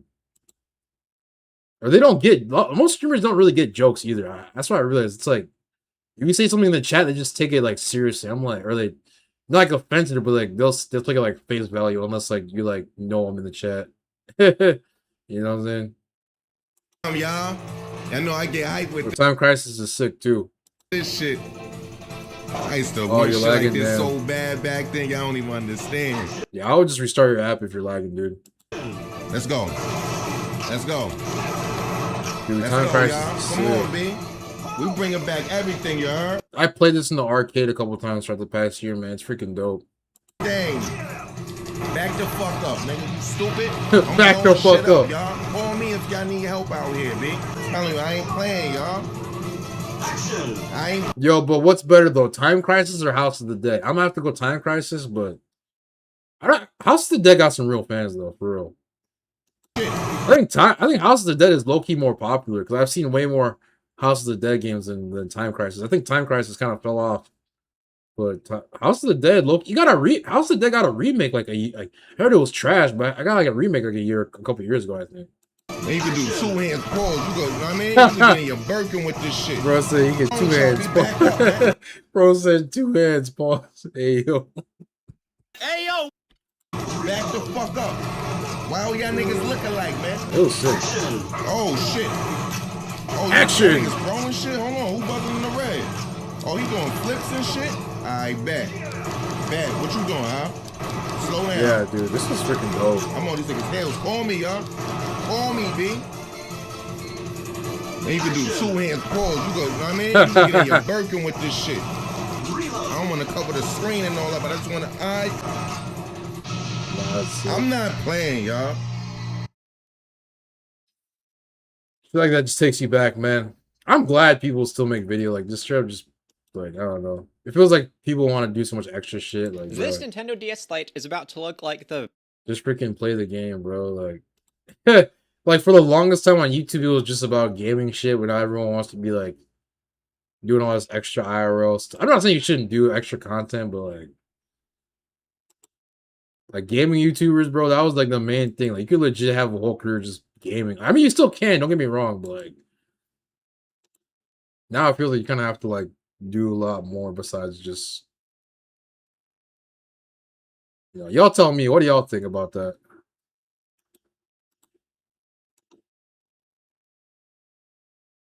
PlayStation 3. Kicking Volume 2 off, we have Bleach Soul Resurrection. I haven't tried this game, so I should try this game, Bleach Soul Resurrection. This is Volume 2 of Hidden Gem video games. You go. Y'all mess with House of the Dead more? House of the Dead is cool, man. I like both of them. I think I like Time Crisis more just because of like the gun variety. I think House of the Dead is just a lot more character like zombie variety and stuff, but like Time Crisis, you really had the big guns in that bitch for real. The RPG going on the last freaking boss. Only play on the PlayStation 3. Kicking Volume 2 off, we have Bleach Soul Resurrection. In a world full of Naruto's, One Piece, and Dragon Ball Z games, what about the Bleach games? There actually were a lot of games for Bleach that never came out in the States, but we did get Soul Resurrection, and I think it is definitely worth your time if you are a Bleach fan. Just like other anime games, you'll be reliving a lot of big moments from the TV show. And Soul Resurrection goes above and beyond with its presentation. In the next spot, we got Genji Days of the Blade. Direct sequel to the PlayStation 2 game Dawn of the Blade. You're back to hacking and slashing. Bro, I hate that I can't just... This is Volume 2 of Hidden Gem video games you can only now hit that. This is Volume 2 of Hidden Gem video games you can only play on the PlayStation 3. Kicking Volume 2 off, we have Bleach Soul Resurrection. In a world full of Naruto's, One Piece, and Dragon Ball Z games, what about now hit that. This is Volume 2 of Hidden Gem video games you can only play on the PlayStation 3. Kicking Volume 2 off, we have Bleach Soul Resurrection. In a world full of y'all better lock in because well, actually no, we're good. PlayStation 3. Kicking Volume 2 off, we have Bleach Soul Resurrection. In a world full of Naruto's, One Piece, and Dragon Ball Z games, what about the Bleach games? Bro, I should bust out my PS3 and get this game. I've heard about this game for the longest time too. I just never played it. Actually, were a lot of games for Bleach that never came out in the States, but we did get Soul Resurrection, and I think it is definitely worth your time if you are a Bleach fan. Just like other anime games, you'll be reliving a lot of big moments from the TV show. And Soul Resurrection goes above and beyond with its presentation. In the next spot, we got Genji Days of the Blade. Direct sequel to the PlayStation 2 game Dawn of the Blade. You're back to hacking and slashing so many different monsters in this game. Yes, this is the game that was a meme during the PS3 presentation, but I still think for a large title, this game is actually pretty good. Just like Heavenly Sword and Divine before, this game really does feel like it's trying to showcase. I feel like games just genuinely just spawn out of existence, even though they've been around for like 20 years, because I've never heard of this game. I've genuinely never heard of this game. It's actually kind of annoying. It's the PlayStation 3's power. Taking the third... Dude, there's so many fucking games that I can't... Like, I don't even need to buy any new games, bro. I would just play these freaking old games until I get bored of my backlog, because this is crazy. Third place spot, we have Starhawk. Now, don't get this confused. I had Starhawk. I had Starhawk back in the day. Play anymore because it has been offline for years now, but you can definitely still play Starhawk. Starhawk is a very cool third-person game with some incredibly cool moments riding across an open plain. Yeah, the action is was incredibly sick. fast-paced, and the story keeps everything moving. And the best part is, if you pick this game up, you also get the PS1 game as well. And in our second place spot, we have to give it to Tokyo Jungle. Now, I gotta show you the best of version because the only way to play this physically is the best of. Technically, there is a Japanese edition as well, which I do have. But if you don't speak Japanese, you're not gonna know what you're doing in that game. And with that said, I gotta say this game is incredibly weird. Playing as different animals in a post-apocalyptic... I've heard of this game. It looks alright. I don't know. It seems like an RPG. And taking the gold medal for this Hidden Gems video, we have to give it to Drakengard 3. And you want to talk Dragon Guard. I've heard of these games too, but I don't know. This is man. Volume 2 of Hidden Gem video. There's definitely some cool games though, for real. But check out some more of his shit. Sony ends physical games. Game's weird. 5 PS2 video games that never released in the States. One of these games is almost $200, and you probably never played it or even heard of it. Sup, Lee? I just got a modded PS2. What are some games that never came out in the States that you would recommend? I'm going to stick with European stuff because they're still in English. We'll do a Japanese one next time. But before we begin, a couple disclaimers. One, this is not for the emulation crowd. Yes, I do know you can emulate all of these games, but this is for the people that want to get a physical disc. The ones that want to just take the disc, put it in their PS2, and have a good time. Just make sure you have a European PS2 or at least a modded one to play these European games. Disclaimer number 2, importing is very expensive these days, so make sure you're doing your research unless you're going on a trip over. This game that I'm going to list off with Free Running. How could we not? Free Running was the first game that I ever heard of that never came out to the States. And yes, I did get swept up in all that parkour craze. A little janky, but I still think it's pretty fun. But if that's pretty cool, actually. you're balling on a budget, then I recommend looking into the London Racer games. They're budget title games, but they do have some fun. As good as like the Burnout series or Need for Speed. That's just wild because that never happens nowadays. Like games just never drop. Like if a game drops in the US, like I mean, I guess it's because it's the distribution and stuff, how games are made. But that's just interesting, man. Like region specific games, I feel like you almost never get them nowadays, or you probably do, you just don't really see it as much. Nah, not really. For less than a double cheeseburger, you could probably have some fun with these games. If you want something with cars that has a little more depth and story to it, then I would recommend checking out World Super Police. This was a very ambitious and weird game. It plays a lot like Spy Hunter. Has this like in-depth, almost anime style kind of story to it. We have Sword of Destiny. Reason there's a lot of hack and slash games that never came stateside, and Sword of Destiny is one of them. If you like stuff like Devil May Cry or Onimusha, you might really. Why didn't this game drop in the US? The fuck? Nigga, that's crazy. My number 1 pick has to go to 10,000 Bullets. This is a very pricey one. 10,000 Bullets goes for anywhere from $150 to $300. Let's check real quick on the last sold listing. Last sold listing back in July was for $300. Bruh. These nuts. Cause fuck them, that's why. $3. It reminds me a lot of the Matrix game. Not the bad one, Enter the Matrix. Talking about Path of Neo. Plays a lot like that. The pacing on this game is a little up and down, but once the story does get going, the action is just flowing nonstop. Those are just a few. There's so many more PS2 games that never came out. Dude, what the heck? I'll watch the skate streams though. Hey, I appreciate that, dude. Yeah, I mean, I'm not saying people shouldn't do IRL content, but it just feels like nowadays, like for example, all the kick streamers, like I'm not saying they shouldn't do that, or they have funny clips, but I don't know, man. Like, you know, gaming and streaming was just like streaming was literally just about sharing games. Like even just how we're talking now, having discussions about games and stuff. This was the main reason why streaming existed. No, I mean obviously it's been way more than that, but I don't know, man. Like Gas, I was thinking about the games keep me sane, dude. Like he just freaking plays a game, has a community, the chat's lit. Like he doesn't have to force it, you know what I'm saying? But like it feels like most creators have to force a community and do a bunch of extra stuff just to get noticed, you know. But he's literally just getting noticed by playing games and just being a funny ass dude. You know, it shows you it's still pie. I'd never heard of this dude, and all of a sudden he's all over my feed, and I'm like messing with his content. So it's like it's kind of cool. Even this guy, he only had like he has. This dude has less subs than me.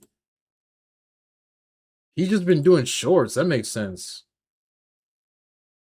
Wow, this dude is like the same size as me. That's actually kind of crazy. He has a serious collection.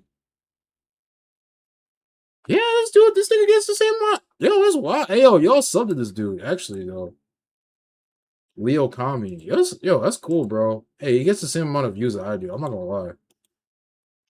We're like the same size creator, basically. Yo, shout out Lee Okami.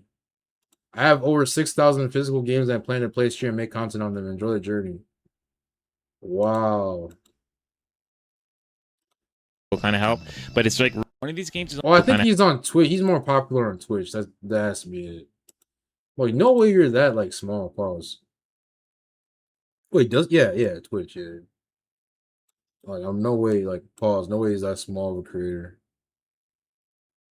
Wait, what? He's not on Twitch? I mean, it's so that I'm sure he has some sort of Twitch. I don't know. I mean, I subbed to him, though, so. Yeah, we subbed to him, so. Y'all check, bro. He actually makes good content, bro. I'm like, dang. I thought this dude was a bigger creator than me. Whole time I have more subs than him. What the? Hey, yo, what the? Hey, that's a good one. Hey, yo, what the fuck? Nah, bro. This guy actually has good content. Telling you, man. Y'all gotta keep trying to put stuff out, cause like legit, like I don't even know if bro's monetized. Here are 5 video games stuck on the 360. Volume 2. That's right, we looked at a bunch of video games that were stuck on the 360, but there were so many more I had to do another volume. And once again, these are games that you only play on 360. Bro. That means no PS3 version, no Steam version. If you Yeah, he has over 6,000 physical games. He's just showing them. Here are 5 games. Here are 5 video games stuck on the 360. Volume 2. That's right, we looked at a bunch of video games that were stuck on the 360, but there were so many more I had to do another volume. And once again, these are games that you only play on 360. That means no PS3 version, no Steam version. If you want to play these games, you need a 360. And kicking this list off, we're looking at the Naruto games stuck on the 360, which were Rise of the Ninja and Broken Bond. When it comes to people who love the Naruto video games, you have so many. He's like around the same size, a little bit smaller than I am. Pause. You know what I'm saying? Hey, that's a. But no, bro, he's doing his thing, man.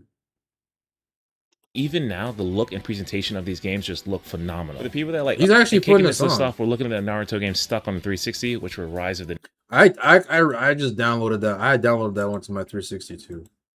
Honestly, the 360s reaction streams are chill depending on the streamer. Oh yeah, some of them are boring to be honest. I mean, I'd like to think this was pretty entertaining for the most part. Y'all can tell me. I mean, I just try to find stuff to react to. I mean, mostly gaming stuff, but yeah, it's cool finding creators like this because they actually legit make content you can just sit back and watch. Versus some people are very lazy. You know what I'm saying?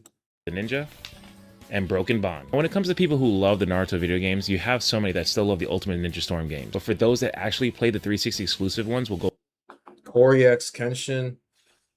I mean, I'm not gonna say you shouldn't use Twitch, but yeah, I don't know. I feel like you should just use whatever platform you have the most, whatever platform gives you the most traction. Just focus on that, because if for some reason I think it's just different for everybody.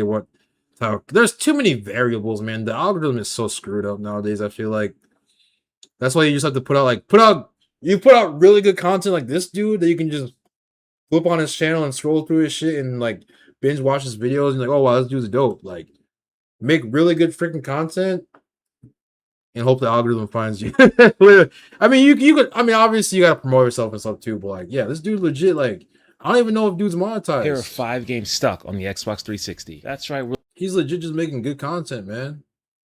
Here are 5 video games. Here are 5 games. All right, so I have to make some content. He's legit just putting the stuff out there, man.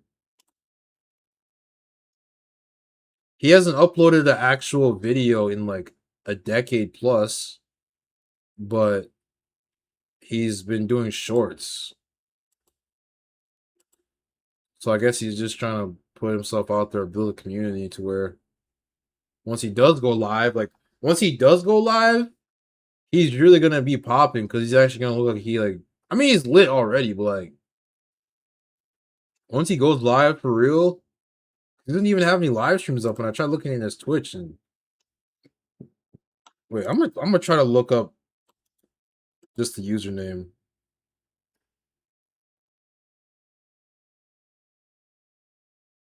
Twitch. Okay, yeah. I was like, what? No way he doesn't have a Twitch. 618 followers, damn. Yeah, bro, he's doing good already.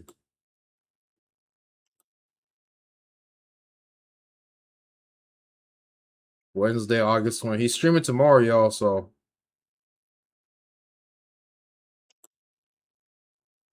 fucking ads, bro. Are we reacting to bro's stream? What was he playing? Oh, he was playing Sopranos game. Oh, that's hilarious. Okay, let's react to this. I'm sorry if this is lazy content, but we're putting bro on. Or I'm not asking for a second opinion. wait, how did he? Heard the man, tone, his voice. How many views did you? Or how many? Don't be so fucking stupid. You see a mirage, you don't hear it. I mean, I'm not gonna lie, it seems like a decently sized creator, bro. Bitch. Now go clean up before I do something we both regret. What did you just write? Where the hell He's was got a goose song for I'm starving out here. Get me a pastrami sandwich with Dijon mustard. And see if Tony wants anything. Hey, yo, what the fuck? Oh, you thought wrong, bonehead. He's in the office. Get Tony's order. Yeah, he definitely monetized for real. At least on Twitch. He monetized on Twitch, but not on YouTube. I'm drunk, beast in the Not that I've seen, because I couldn't send a super chat on this short, but. Chat, in the TV show, where did he get the sandwiches from?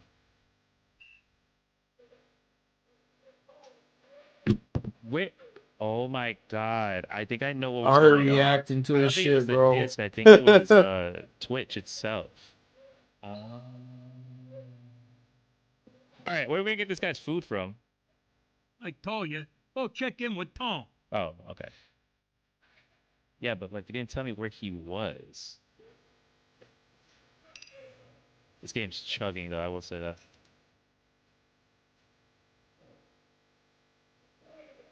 If I was Tony Soprano, where would I be? Tony always pissed me off. Why? His attitude?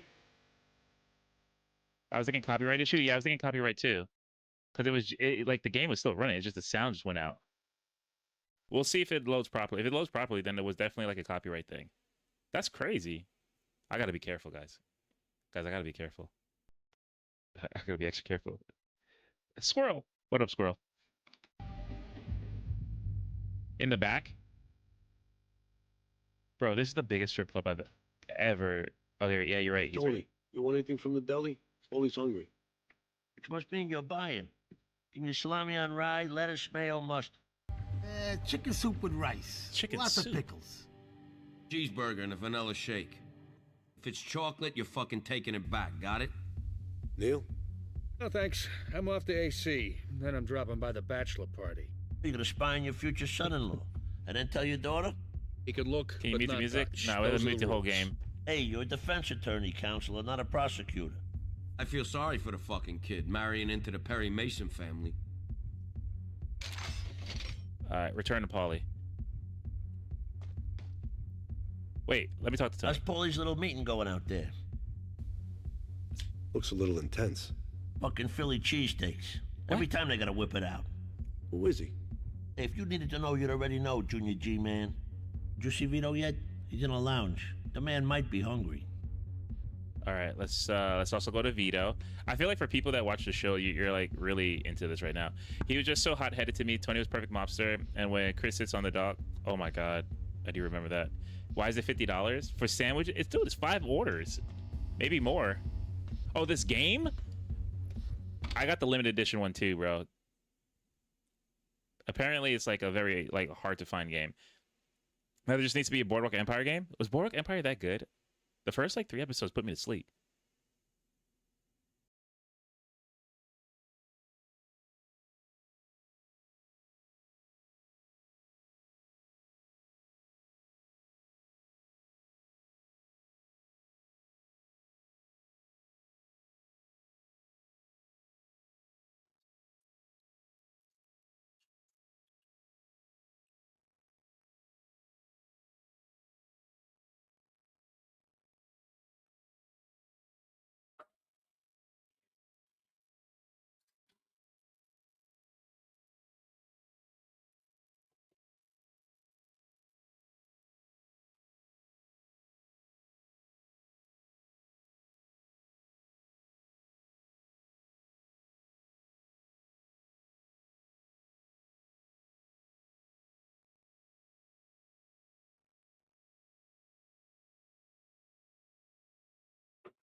Oh, my shit buffering, nigga. You guys a little late. Not funny. Hide the body. Why is there so many fucking ads on fucking All right, we Twitch, gotta talk our way out of this. I heard gunshots. What happened? You tell me. I heard him too. Full of shit. They were right over here. What's going Are we just sitting reacting to this? Let me know if I should switch off this, bro. I'm reacting to this right now. Oh, we fighting. Pulling, shooting, or killing with a gun in public place will lead to unwanted attention, causing you to lose respect. All right, fisticuffs. The more stars you see, the more public area, with 3 being maximum. If no stars are present, you're in the clear. Oh, we have 2 stars right now. When you lose respect, the crew will whack you. Bro. Pay tribute to Polly to regain respect. What do you want to be in your next life? What do you want to be in your next life? Hey, yo. This game seems scuffed as shit, bro. Sopranos. What the hell you fools doing? I mean, I doubt he's gonna copyright me for reacting to his fucking stream, bro. He probably doesn't even, he doesn't know I exist, so asshole. I just subscribe to him, but I'm sorry. Come on, you. I mean, people clip other creators all the time. That's usually how they freaking get their. There's legit channels that legit get monetized off of clipping like Kai and TJ Academics and Speed and all these other creators and shit, dude. Work. The thing didn't switch to the They literally get paid from We it. don't even know this fuck's name. It's Mario. It's on the back of the watch. To Mario, love Angie. Mario. Sorry, Angie. Mario. What I'm told. Watch this night. She's probably his fiancée or something. She'll never know what happened. Yo, what's up, Frost? No goodbyes, no phone call, no nothing. I'm waiting for him to take out the blue. Yo, we got this fool Tony says that, Lee Okami or something like that. We're just checking. I was reacting to some of his content, man. He's actually a cool creator, and he's pretty low key. Are you okay, man? I just saw your message. You know, if y'all want some ideas or like freaking inspiration to make content, man, besides me or whatever, like, he's legit a cool creator. And he has his own community. I don't even know this guy is. I just saw my feed. Now he's like, Now, Joseph. Twitch going on. It breaks my heart. I hurt you. He has almost 125 subs, bro. All your He's choices lit. are bad ones. Wait till you live some. You'll see. So if y'all need some inspiration to make content, man. You're not saying you need 6,000 games, Dad but is a big. Parsec? Oh, nice, man. Nice. What a name. We be the infamous. What a Too name. many Indians and no cheese. W Parsec, I pull out man. the pistol when I promote peace. I'm playing Xbox all day. Geeked up playing Xbox all day. Playing Xbox all day. I might have to come back to his videos. There's some of those videos I need to check out. Yo, he's tough. I mess with that dude. He has some cool content.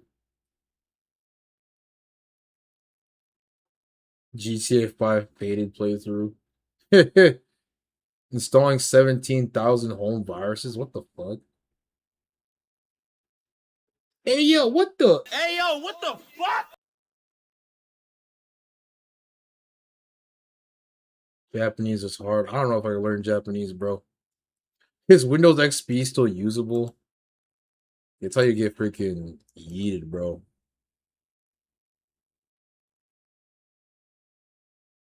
Vita. The last fully a lot of hardware for the money. However, when it came to actually weigh it against the competition, namely the 3DS, and the Vita Now I got a whole bunch of Hey, what's going on, y'all? PS It's Vita Johnson. shit, man. My PS Vita shit is just going up now. The PS Vita shit is just all over my feed, bro. It's crazy. Because ever since I watched that one video, I got a play date. Yo, Dragon Quest Heroes. What game is this? Oh, this is an old ass game. Oh, it's on Zemu.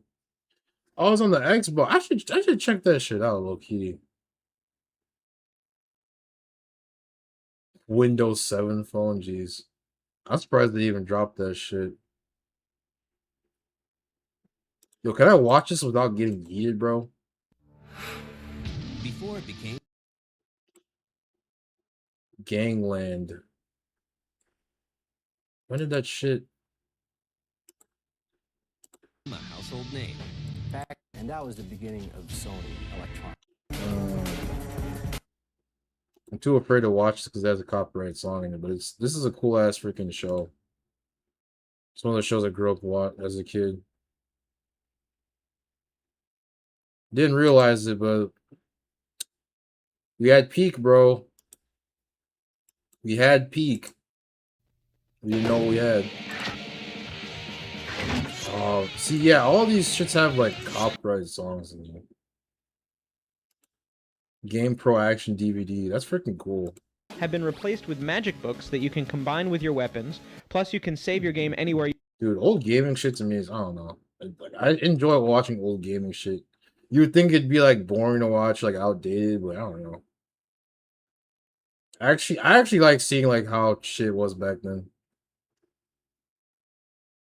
Cause like I remember how it felt or like how playing games and all this stuff was, but like really going back and watching like documentaries and videos of this shit, like you actually like remember it. Your memory is only so good, even if you have a great memory. Like all this shit came out like 20 years ago. Oh shit, she bad as hell, nigga. She has a bunch of Simpson in her freaking chat, bro. I'm eating. Excuse What me. the heck? Native Americans. There's no way there's not a cornucopia. Wait, She's just what's this drawing. for? The fuck is going on, man? PSP just I gotta get on the I gotta switch my PSP display and shit. Stuck on, man. Here are 5. I need to just lock in and watch all these videos. Here I'm are not gonna lie. 5 video games that are stuck on the 360. Like all this shit Volume is 3. like, That's oh, right. This is stuck our on this third console. volume. If I'm you haven't just seen the freaking previous watch 2, that, don't man. forget to check them out. We're still highlighting. I know there's still video. Speeds. I want to 1v1 you on Killer Instinct, dude. What Killer Instinct, man?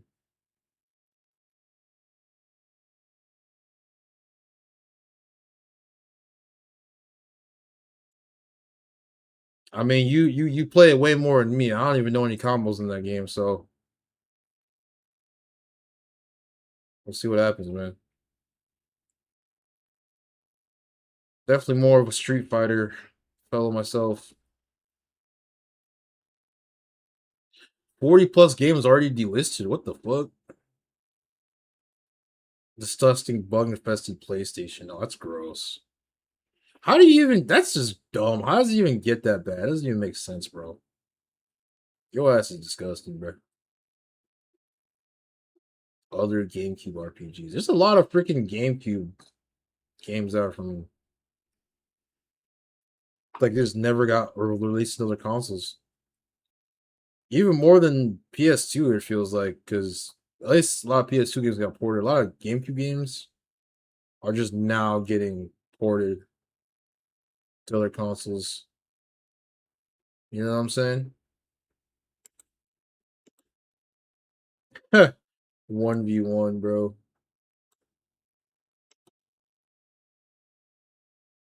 I think the only character on Killer Instinct I actually know, his name's Jago or whatever. That's like he has like the same moves as Ryu, basically. Wow, Sony PlayStation launched 20 years ago today, bro. That's fucking crazy, bro. I was in elementary school when the PS3 drops. Now I'm gonna graduate college. Insane. Why Silent Hill looks better on the CRT? Damn, that actually does look down to the line. That's actually crazy. Screen LCD TV. Okay, I think this is a back. CRT This is TV. an old comparison though. Because if you use an upscaler, like a retro scaler or like a retro tink, it'll look way better. It won't look as good as the CRT, but you can't really compare anything to the CRT because CRTs just had a different look that you can't really replicate once you actually use a CRT. I mean, I have this LCD thing, an LCD screen, which is basically almost as good as LCD, or it's almost as good as that, but yeah, we're just chilling. I might get on some games in a second. Honestly, just reacting to random crap. Never meet your heroes. What? Is that PSP Go?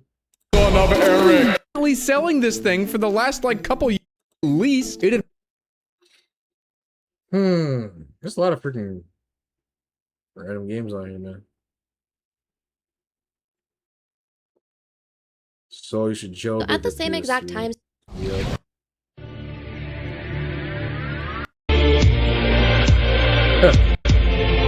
Videos, man. Top 100 PlayStation 2 games of all time. Should we watch this? What do y'all think? Should we peep this video?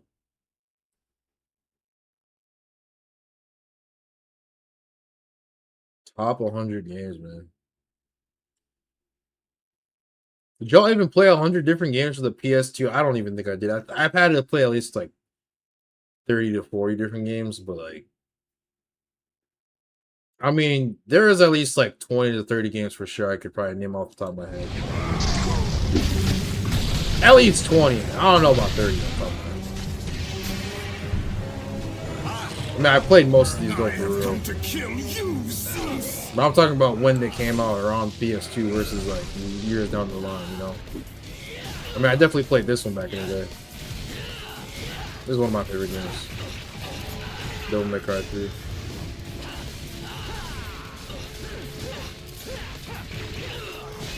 Reacting to the top 100 PS2 games of all time. Some people were hating on this one, but apparently this is a good one too. Wrath of Vortex. I was enjoying this when I played it.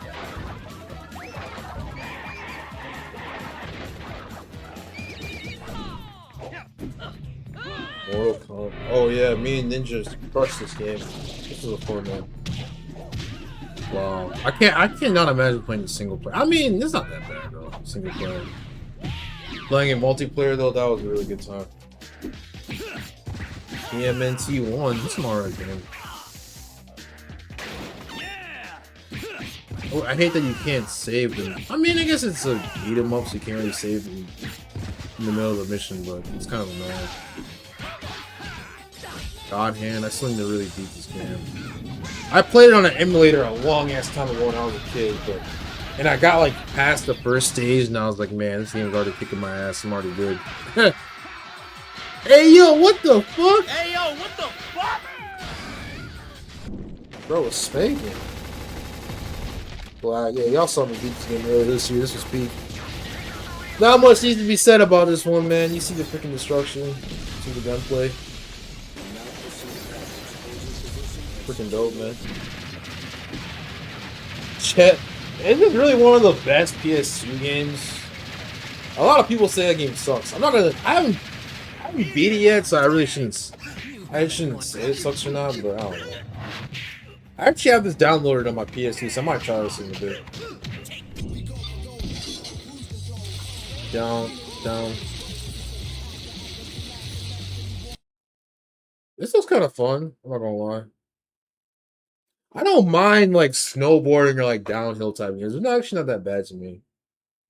Like exactly, yeah, SSX3. It's gonna say it's snowboarding game. Yeah, literally. Dude, SSX Tricky, bro. That was one of my first games, my first snowboarding games. With the blue back, with the blue disc. The disc was still blue. Like a PS1 game. Jeez, bro. Onimusha 1 Demon Siege. I want to play the Onimusha series. I just need to really like beat the first couple games, bro. I want to beat the first Onimusha game before I really play the other ones, because I feel like I'll rob myself of the series if I don't play the first game and really beat it. Not saying I'm gonna be like 100%ing it like I'm a fucking madman. I don't know. I want to at least like play the series. I don't want to put myself short and not give myself the full experience, because more serious.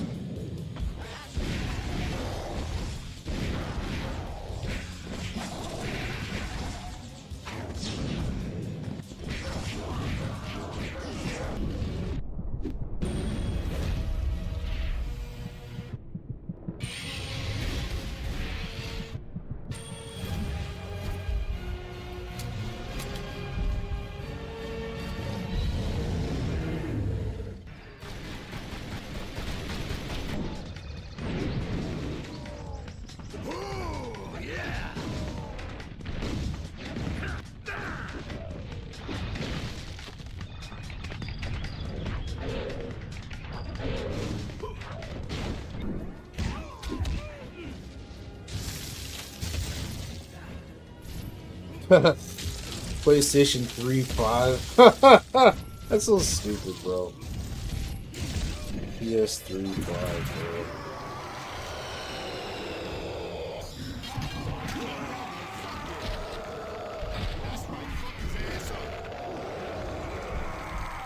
That's right, fuck his ass up. Hey, yo. What is this, Tomb Raider? I never really played Tomb Raider Anniversary. This Ghost Rider game seems cool, though.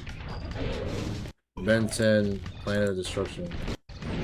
Protector of Earth, I should say.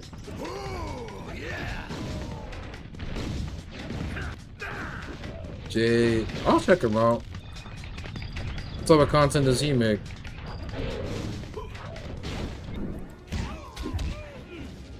I should legit download some of these games after the stream. I'm legit looking for games, and I've already played a lot of them or beaten some of them. I'm still looking for them. I still find games too.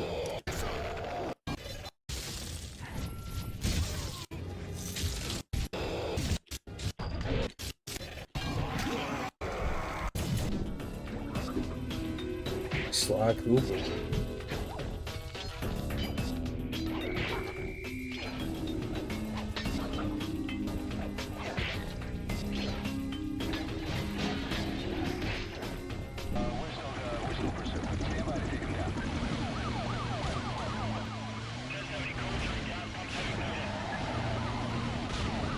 And Need for Speed Most Wanted Peak. Love this game.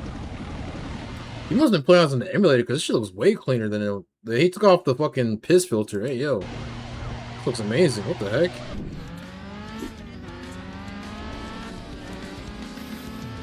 I wish you could turn down the piss filter on that game.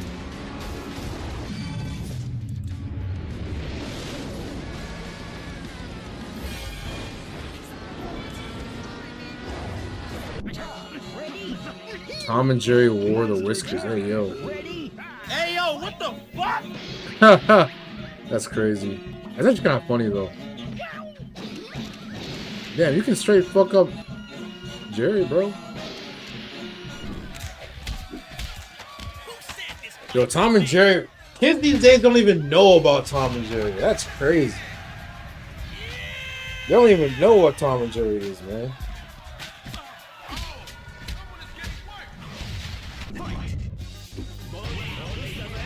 Nice.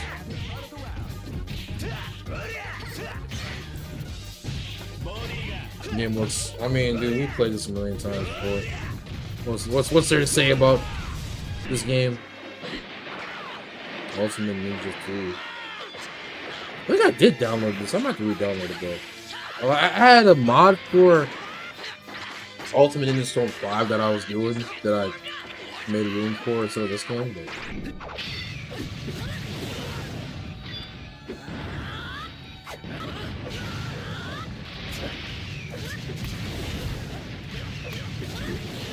how's sub going?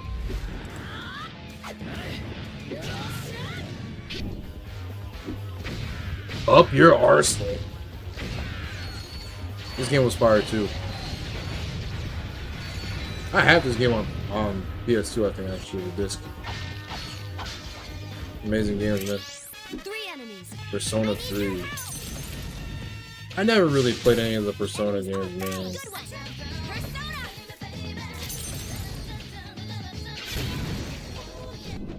Is there no other way? Persona games don't seem bad. I don't know. They just kind of throw me. Like, I don't really want to get into the series yet because I feel like you have to really be like into the games. Like, you know what I'm saying? Like, you can't just like play it for a bit, turn it off, come back. Like, maybe I'm wrong about that. Feels like if you play Persona, you have to like really be on that shit. Crash of the Titans. Never played this game. Toy Story 3. Nice. This looks really good for a PS2 game. I'm sure he's playing on an emulator, but still, that's freaking crazy. This looks like a PS3 game, dude. Holy crap.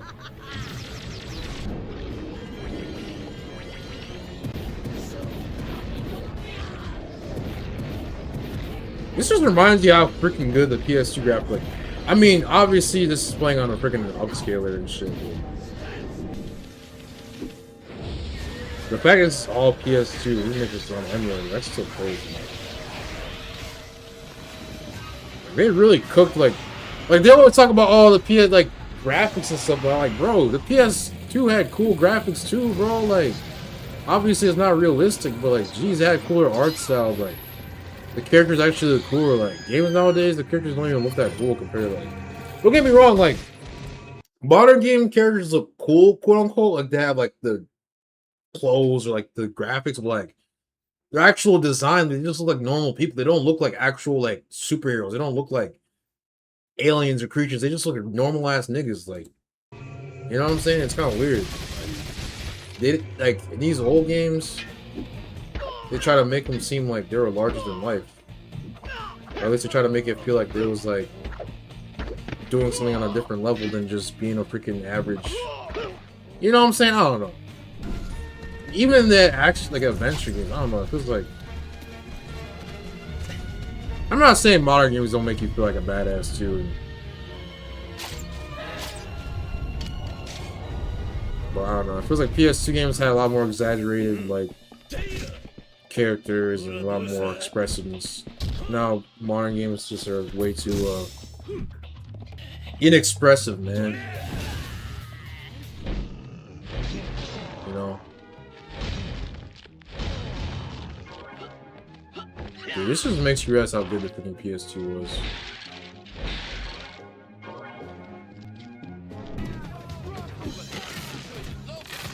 So glad I grew up with this shit, bro. Like, imagine not growing up with the PS2. It's actually kind of tragic. I'm not gonna sit here and act like I had a freaking every game that came out, but geez, bro. You're really pissing me off. I thought the original Xbox was cool as fuck. Don't get me wrong, but like, besides Halo and Fable and like Wars, I didn't really know too many Xbox games back in the day. Until I really started getting my own console. Like, as a kid, growing up, PlayStation was like, the main thing, man. Connor. PS2 era was just unmatched. Spider-Man. I should have known this was going too easy. Like, the gameplay was actually fire, bro. Like, damn. Like, you watch this shit and even watch this compared to like the Gamescom, it just makes you like, I'm like, damn, bro. Like, I don't know if it's just some nostalgia or just being biased towards PS2, but like, dude. Literally, these games look as fun, if not more fun, than the games that were revealed at Gamescom. These games look, maybe some just retro and stuff, but dude, like, literally PS2 games look more fun than modern games, bro. It's crazy. Isn't that weird, bro? I'm not even trying to like overly glaze PS2, bro. Some of the games did seem cool, but like, I'm legit more impressed by how PS2 games go nowadays. He's playing the PS2 version. I mean, I'm not hating because the PC version, or he's playing the PC version. Yeah, he's playing freaking like, bro, what? The aim was not on the PS2 version. I mean, I'm not hating, whatever. It makes the game look way better than it actually was. If Vice City had that aiming, oh my, it's not even about the aiming. Like, I think the main problem I have on Vice City is that at the end of the fucking game, you have to grind money and shit, and then get the businesses. And dude, that shit was getting super fed up. That shit was super fed up. I was really not trying to do that shit as a kid.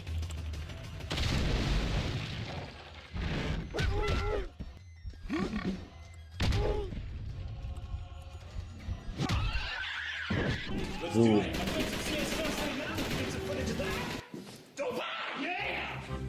Oh, I remember this guy. This is so old, bro.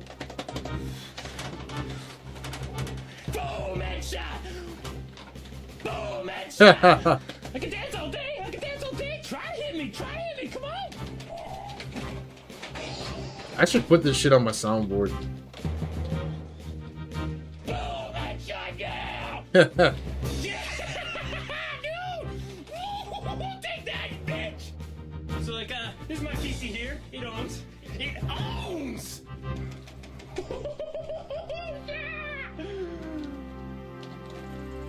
Ha!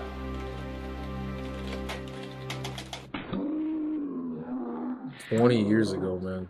So yeah, I like FPSs. What can I say? There's nothing like the rush of hunting people down and killing them. I mean, my heart's beating, my hands are shaking, but I'm still shooting, and I'm still getting the headshots. It's like boom, 20 years ago, bro. boom, headshot, boom, headshot. Yeah, this is. You wanna go for a jog, man? This reminds me of that one CS:GO video where he's singing Snoop Dogg and you want to let him through the door. And he's like, he's like, bro, let me through the fucking door, and then gets sniped. That old CS:GO. That's it's Counter-Strike 1.6, I believe, or Source. We can go for a jog. Okay, but what are you doing with a knife? What do you It mean? makes you run faster. Run faster. It makes me run faster. Yo, this is, bro. We grew up with peak YouTube, bro. We grew up with peak YouTube, bro. I'm sorry. I don't think you can get better than this era of YouTube, man. Yeah, bro. This shit's hilarious. Everyone runs faster than that. Everyone was faster. So I mean, like, Oh my what do you gosh. want to film? Like, you know, it's just filming only noobs doing the same old thing. But like, what do you and Jeremy usually do? We just walk around and stuff. Walk? Man, I got some wheels. So no, I guess I can tell you some bit about myself. I work every once in a while, occasionally, you know, like I can't really hold down a job. People like me, it's really tough. You know, my dad owns a gun shop, but you know, he doesn't like to admit it, but I think it makes him real nervous when I work there, because anytime I get a gun in my hand, it just automatically points to somebody's head. Sometimes I Bruh. think maybe I want to join the army. I mean, it's basically like FPS, except better graphics. But Bro, if you made a video like this today, you'd probably get put on the watch list, bro. They'd probably be like, "Oh, he's going mad." Like you can you can make a video like this nowadays. Back then, people knew this was fucking satire, but nowadays, you make a video like this, people unironically think you're about to like go do like some crazy shit. Like he's clearly like playing a character, but back in 2006, people actually understood like comedy and shit. But nowadays, the internet, people don't understand, like they can't understand jokes because like they'll see this nowadays and be like, oh, like I honestly can't even blame most people because of how people are nowadays and shit. But dude, back in the day, you could make so many fucking crazy jokes like this, like, and just get away with it because no one really cared. No one automatically assumed you were crazy. They was like, oh, he's just doing a character and shit. Like, if you try and say any of this, like, if you unironically say this in a YouTube video nowadays, you'll probably get freaking canceled, bro. I mean, obviously, we say wild stuff on here too, but it's just, I don't know. This dude's freaking crazy. What? Like, if you make like an edited video like this, and people see it, they'll be like, "Oh, this guy's crazy." They won't think of it as a meme, bro. I got some wheels. Like, no one commits to the bit of like YouTube at like this anymore. Like, no one makes like unironic like skits unless it's like a big channel, I think. So no, I guess I can tell you some bit about myself. I work every once in a while, occasionally, you know, like I can't really hold down a job. People like me, it's really tough. You know, my dad owns a gun shop, but, you know, he doesn't like to admit it, but I think it makes him real nervous. Every time I see someone, I'm like, boom, headshot. I'm like, bro, what? Boom, headshot. Boom, headshot. Boom, headshot. I work there because anytime I get a gun in my hand, it just automatically points to somebody's head. Sometimes I think maybe I want to join the army. I mean, it's basically like FPS, except better graphics. But what happens if I get lag out there? I'm dead. I even heard there's no respawn points in RL. RL. When you're born to play FPS, because there's nothing left to do but play FPS. Boom! Headshot! Boom! Bro died once. He died once the whole game. He about to smash the keyboard. He about to go stink meaner. What did you say, nigga? You know what, motherfucker? Eat a dick, nigga. I'm tired of this motherfucker. I'm tired of this motherfucker. What's going on? Are you okay? What are you doing? Bro's tweaking. Doug,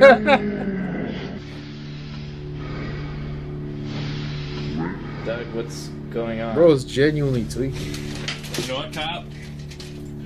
I think you just better go, dude. I think you just better go, dude. Are you okay? Just go, man. Seriously, just go.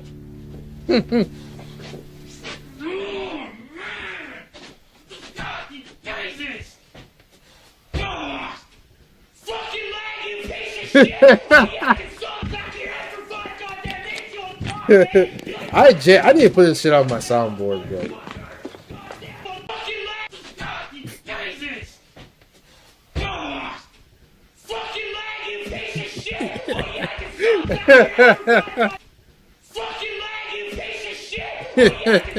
Yo, that's just hilarious, bro.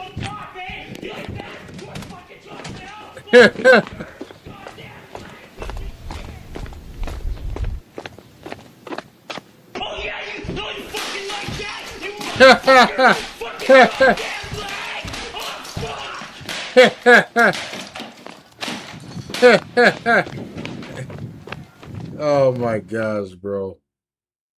The way that they shot it was just perfect, bro. That's such a lost era of YouTube, man. Jeez, man.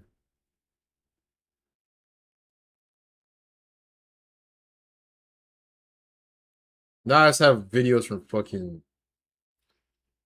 Yeah, door stuck. This is the video I was talking about, bro.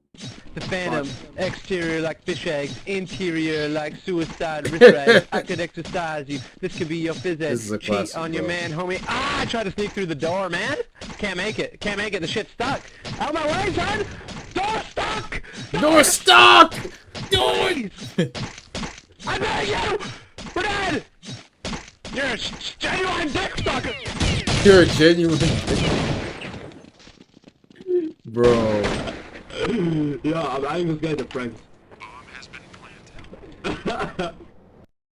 It was so scuffed back then, bro. God damn.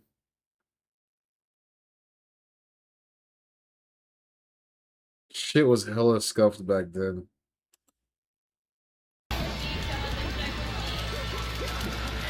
You just up smash. And now, oh, happy feet, wombo combo. That ain't Falco. That ain't Falco.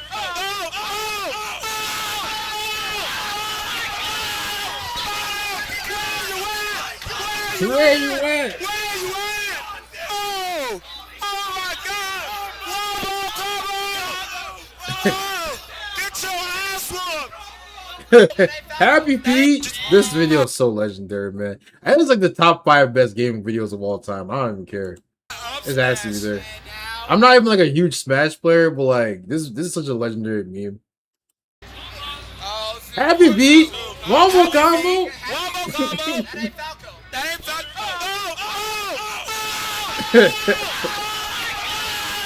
That shit was so cold, bro. Happy Pete! Wombo combo!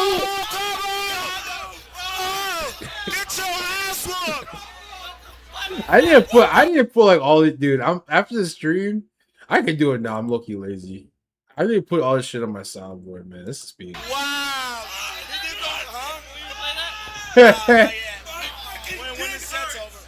My fucking dick. Hey, yo, what the?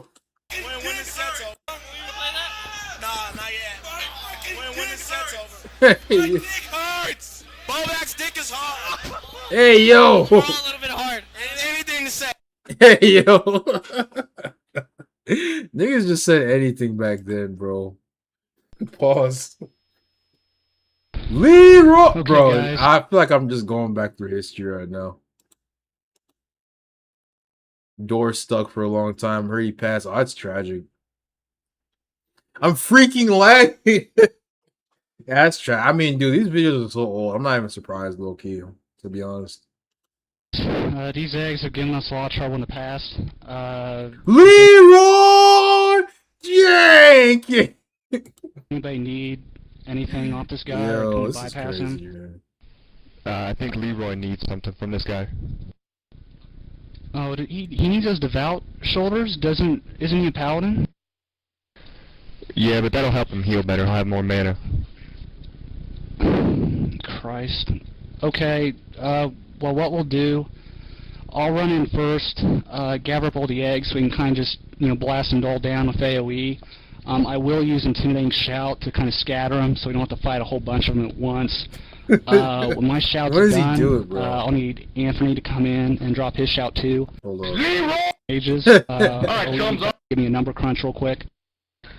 Yeah, give me a sec. He's explaining this shit like it's a fucking actual war plan. Nigga just says fuck it. I'm coming up with 32.33, repeating of course, percentage of survival. Oh, that's a lot better than we usually do. Alright, thumbs up. Ready, guys? Let's do this. Leroy Jenkins! Oh my god, he just ran in. Save him! Oh geez, stick to the plane! Oh Jesus, let's go. He gets the whole. I think he gets the whole party killed too, right? Yeah, bro. Oh my god, this is the. Dude, I feel like this is the video that Loki started all this shit with, like the gaming memes and stuff. I mean, obviously there's videos before, but like, I remember Leroy. That was like the big meme that like everyone was quoting. Like, everyone was quoting like you the gayest message ever. Hell, what the. We're just looking at legendary gaming videos. I feel like I'm just looking at my childhood, bro.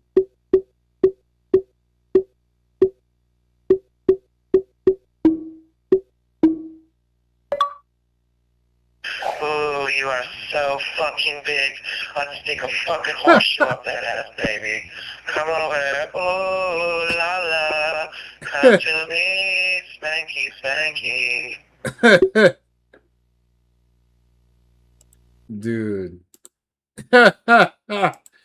Man, I miss this freaking era. You could just upload whatever. No one even freaking cared. You could tell no one freaking cared back then. They just were uploading clips, bro. Like YouTube, like that's what I feel like my channel. I feel like Loki brings that shit back. Like, we don't give a fuck over here, man. We're just having fun, just reacting to shit, playing games. Like, that's what we miss about YouTube, man. Like, this is the type of shit that made YouTube like funny. Now everyone takes YouTube way too seriously and doesn't want to upload funny shit like this anymore. You know, or it doesn't get, the algorithm doesn't push shit like this. I'm not gonna say the algorithm is gonna push video just because they're goofy and weird, but that's the point. That's the whole point, right? The algorithm back then wasn't that crazy. You literally just upload a video and just saw what happened. There's a ton of videos back then that literally have like won't even have a quarter of these views, and people don't even know they exist. But there's probably some funny meme that we didn't even see yet. I don't know. It's crazy, man.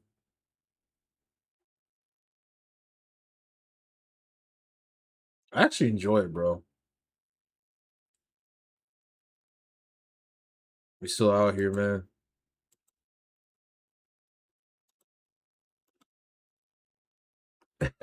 Leroy Jenkins, bro. That shit was a whole meme, bro. That shit was a whole meme, bro. Honestly, that shit was a whole meme, bro. I was actually, I remember seeing that on YouTube back in the day, like a year or two after it dropped. Like, I saw that shit like right as it dropped too. That's the crazy part. Like, that was like that's like a core memory for me. Back of the library smells like weed. This is an old ass video too. Thought it was Cookie's link. Was he on fire? On some potato skins at Steaky Jake's Steakhouse and Mr. Thompson. Luckily, one young reading enthusiast seemed unperturbed by the illicit smell. I hear a lot of people talk. Some random shit.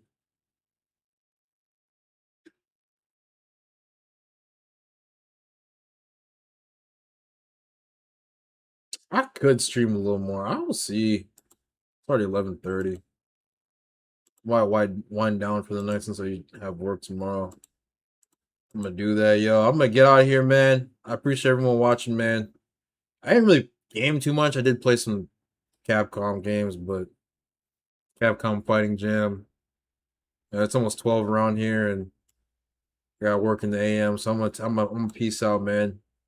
Really appreciate everyone watching, man. We had 5 hours and honestly just chilled and reacted to the videos and all that stuff. But anyways, man, play some more games and have more fun next stream, man. I appreciate everyone watching. I'm gonna head out of here, man. I appreciate everyone watching. Shout out Wingman, shout out Frost, Retro, Infamous, obviously. Sent that 20 over. That was earlier. That was crazy, man. Yeah, man, we out this bitch, man. I'm gonna catch y'all. Appreciate it. What did you say, nigga? Hey, that's a good. Uh-oh. I ain't gonna lie. Cause fuck 'em. Playing Xbox